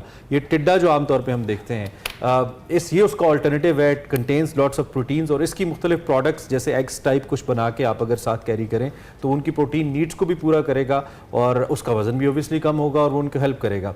इस प्रोजेक्ट को बड़ा सराहा गया वहाँ पे। एक तो इस पर हम बात करते हैं और दूसरा जो नवाल सिद्दीकी है उनको फ़लस्तीनियों के हक़ में एहतजाज करना और आवाज़ बुलंद करना इस वक्त उनके लिए कितने मसाइल का बायस बना, बिकॉज ये भी उनके दिल के बहुत करीब है। इसी पे हमने नवाल से बात करनी है। इस वक्त लाइव हमारे साथ यूएस से मौजूद हैं। Nawal, good morning. पाकिस्तान में तो it's morning time but I believe in US it's late at night, right? Yeah, it is. आप कैसी हैं? How are you? कैसा चल रहा है? कैसी लाइफ जा रही है? थोड़ा सा हमें अपने बारे में बताइए। मैं ठीक हूँ, अल्हम्दुलिल्लाह. I recently graduated and I'm excited to start college this fall. Okay. So what are your future plans? I mean, what are you going to study? क्या पढ़ने जा रही हैं आप in college? इंशाल्लाह मैं कॉलेज में कंप्यूटर इंजीनियरिंग करूँगी. Okay. Okay. तो एक हम अपने व्यूअर्स को पहले बता दें कि नवाल को थोड़ा सा ट्रबल है उर्दू में बात करने में, क्योंकि वो बोर्न अमेरिकन है तो इसलिए, लेकिन हम इसको बर्दाश्त करेंगे और जितनी जैसे वो बोलेंगे हम इसको लेके चलेंगे। जी नवाल, आप बताइए आप क्या कहेंगे? मैं कंप्यूटर इंजीनियरिंग के बाद लॉ करूँगी और इंटेलेक्चुअल प्रॉपर्टी करूँगी. ओके अच्छा, तो नवाल अपने इस प्रोजेक्ट के बारे में ज़रा बताइएगा। जो 40 जो है वो सिलेक्ट हुए नासा के, ये आइडिया बड़ा डिफरेंट है, बड़ा यूनिक है। आपके जहन में कैसे आया कि इस तरीके से जो हाई प्रोटीन डाइट है वो ले सकते हैं और इस तरीके से अगर यहाँ से एग्स जो है, आपने कहा क्रिकेट एग्स जो है वो वहाँ भेजे जाएंगे, ज़रा पूरे प्रोजेक्ट के बारे में भी बताइएगा। So मेरे टीम ने इस अपॉर्चुनिटी को बहुत अमेजिंग समझा और हमको कोई इम्पैक्टफुल प्रोजेक्ट बनाना था, so हमने सोचा था something that astronauts can benefit from.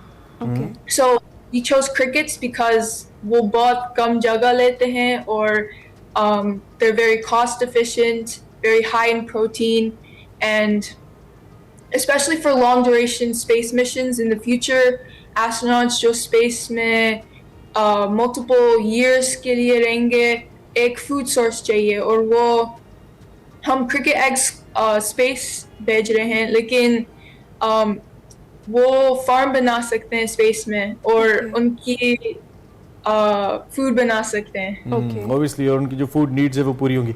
But how this idea came into your mind? I mean, it's quite different. And at the same time, I thought you would tell that I'm going to study, आप space पढ़ने जा रही हैं या space के बारे में पढ़ने जा रही हैं. You got different interests, but your research is different. I mean, your project is different than your interests. So why is it so? Ever since मैं बच्ची थी मुझे space बहुत पसंद लगता था और I really wanted to do this project just for fun, just because it's just an amazing opportunity. Okay. So, oh, go ahead. Please continue. Oh, we just wanted to think of, well, we know in other countries they have like candies and popsicles with like bugs inside. And we're like, why would people eat bugs? Because they're very high in protein, because बहुत healthy हैं हमारे bodies के लिए. So we thought we could send them to space for the astronauts to consume as a good source of food. Okay तो नवाल, इसके बदले में जो नासा है वो कोई ट्रेनिंग देगा आप लोगों को इस प्रोजेक्ट के बदले में जो सिलेक्ट हुआ है आपका? हम उनके साथ काम करेंगे एक्सपेरिमेंट को पैकेज करने के लिए, क्रिकेट्स को रेज करने के लिए, और वो हमको वापस करेंगे प्रोजेक्ट के बाद, और हम यूनिवर्सिटी के साथ काम करेंगे, हम एनालिसिस कराएंगे उसके ऊपर. So since you're a Pakistani American, Nawal, I would take this opportunity. मैं आपसे पूछूंगा anything that you like to suggest to the girls who are watching you right now in Pakistan, because you're one of the great sources of inspiration now. आपने बहुत बड़ा काम किया है, दो कि आपको वहाँ पे resources भी available थे. आप उन्हें कुछ भी कहना चाहें last 30 seconds. Any good message to the girls in Pakistan? Just never give up. Learn from every mistake you make. If you find people who know more than you, understand क्या problem था, क्या कर सकती हैं, इसके ऊपर learn कैसे कर सकती हैं. Great. It's really great to have you, Nawal. इंशाल्लाह किसी और टाइम पे ज़रूर दोबारा हम आपसे बात करेंगे. And we are so few. आपके पेरेंट्स ने, आपके टीचर्स ने बहुत अच्छा काम किया है और आपने उसको प्रूव किया है पाकिस्तान के लिए और अपने लिए. इसी नोट के ऊपर जी टाइम हमारे पास कम है, आपसे इजाज़त चाहते हैं. इंशाल्लाह कल मिलेंगे आपसे. टिल देन अपना ख्याल रखिए. Have a very good day. अल्लाह हाफिज़.